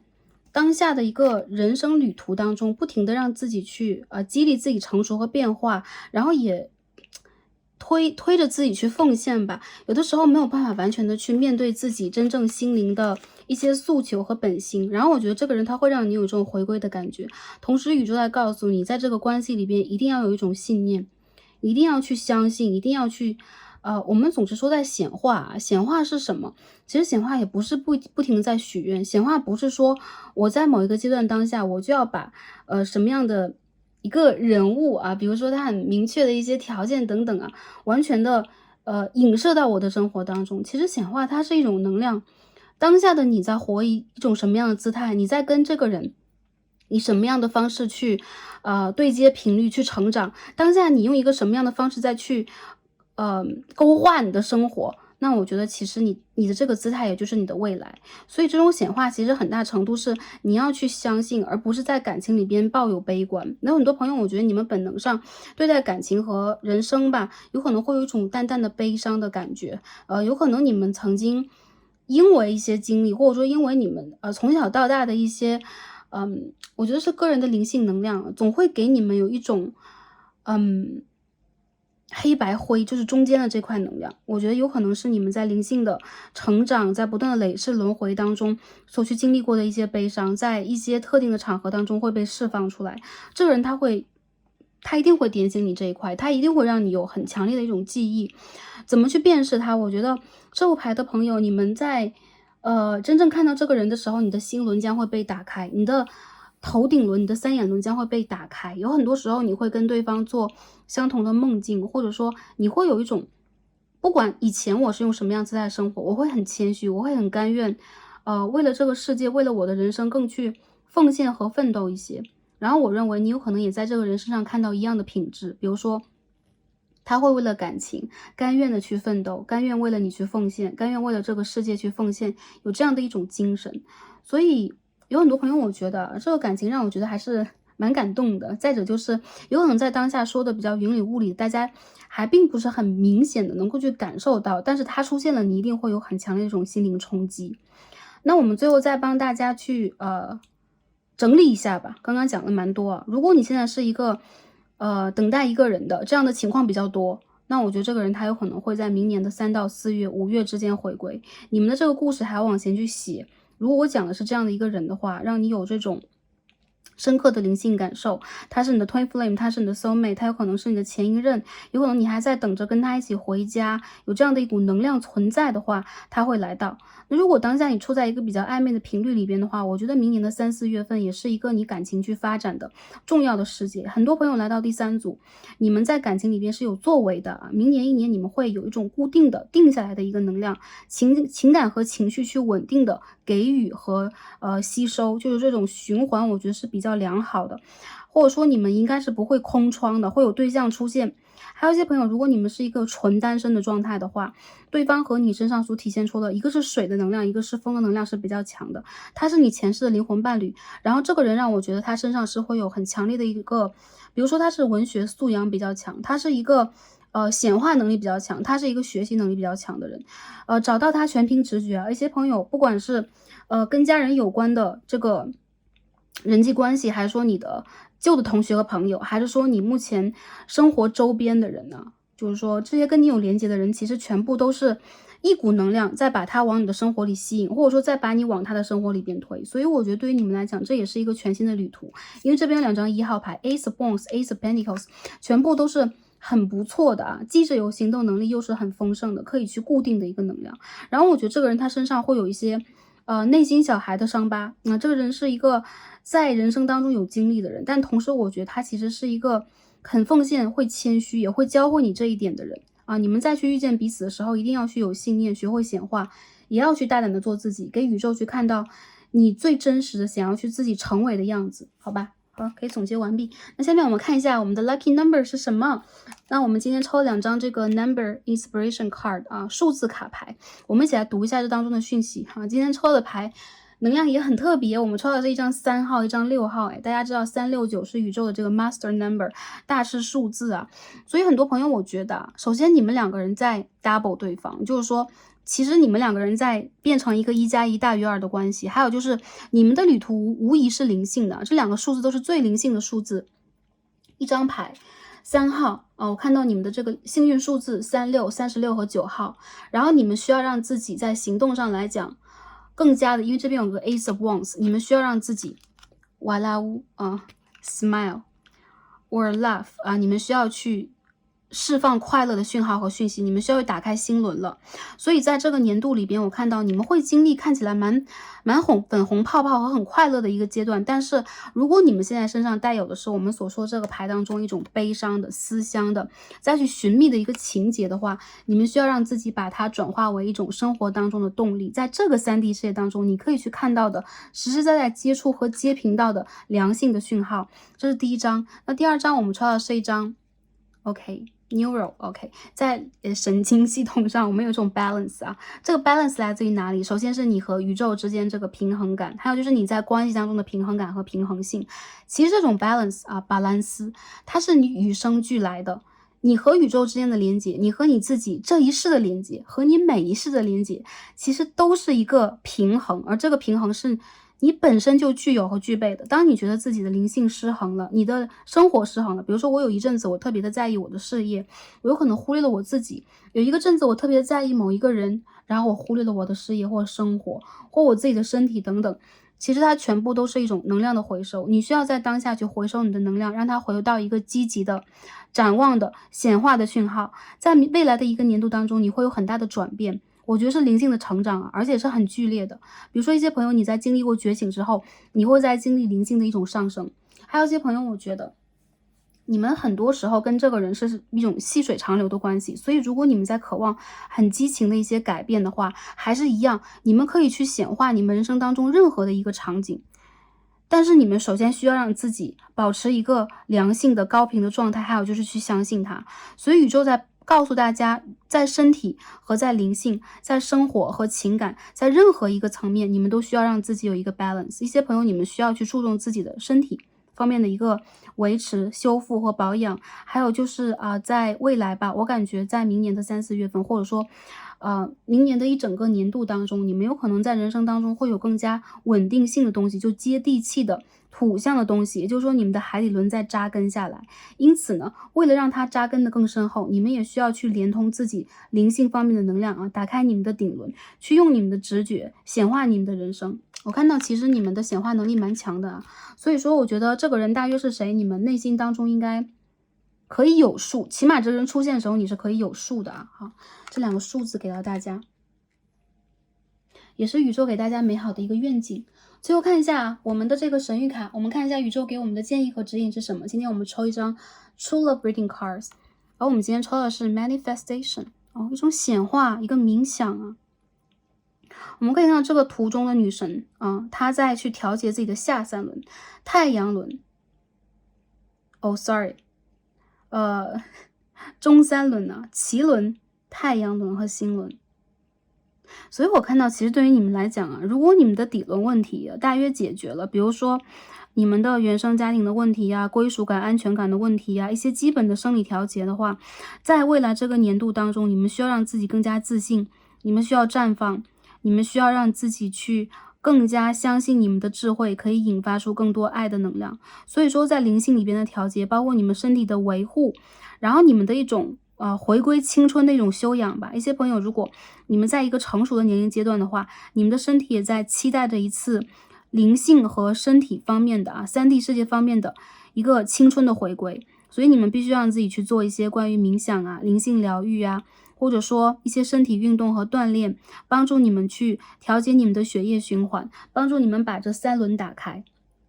很多朋友我觉得你们的这个感情也是随着你们的成熟而来的，所以当你们走到一个状态还不错，或者说更加绽放的时候，你们会发现其实显化任何一件事情对你们来说都不是一件难事。有很多朋友我觉得在这个2023年当中，对你来讲不只是感情了，因为未来我们也会去做那种年运方面的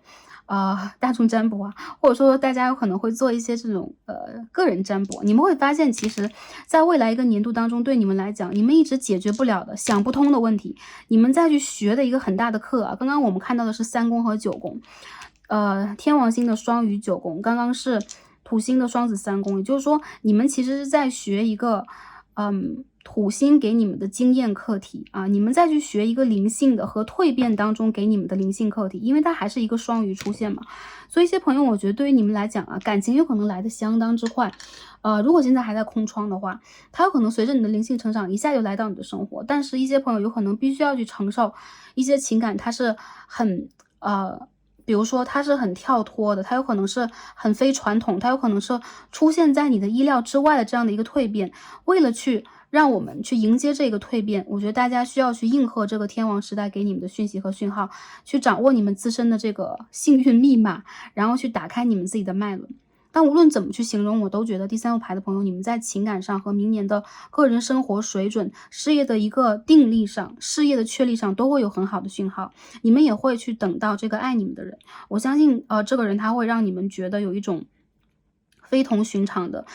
归属感原因在于你们的灵魂连接在一起。好，那今天第3副牌的朋友，我们所有的卡牌也读到这里了，很感恩跟大家今天连接，那希望通过这些卡牌可以清楚的给到大家你们需要的讯号和讯息。然后我觉得大家其实在第3组里边不用特别的担心自己的感情这件事情了，你们可以把自己的注意力放在自己的灵性疗愈和自己的比如说工作干脆就是我个人的一种成长方面。因为我觉得随着你们的成长，你们自然而然会发现在对的时间这个真正的正缘它会到来。然后祝福大家在整个的2023年都是有收获的，可以去收获到好的恋爱情感的这个讯号然后你们的许愿可以被宇宙真正的应答。还有就是你们在整个年度当中也会有一个很良好的自我调节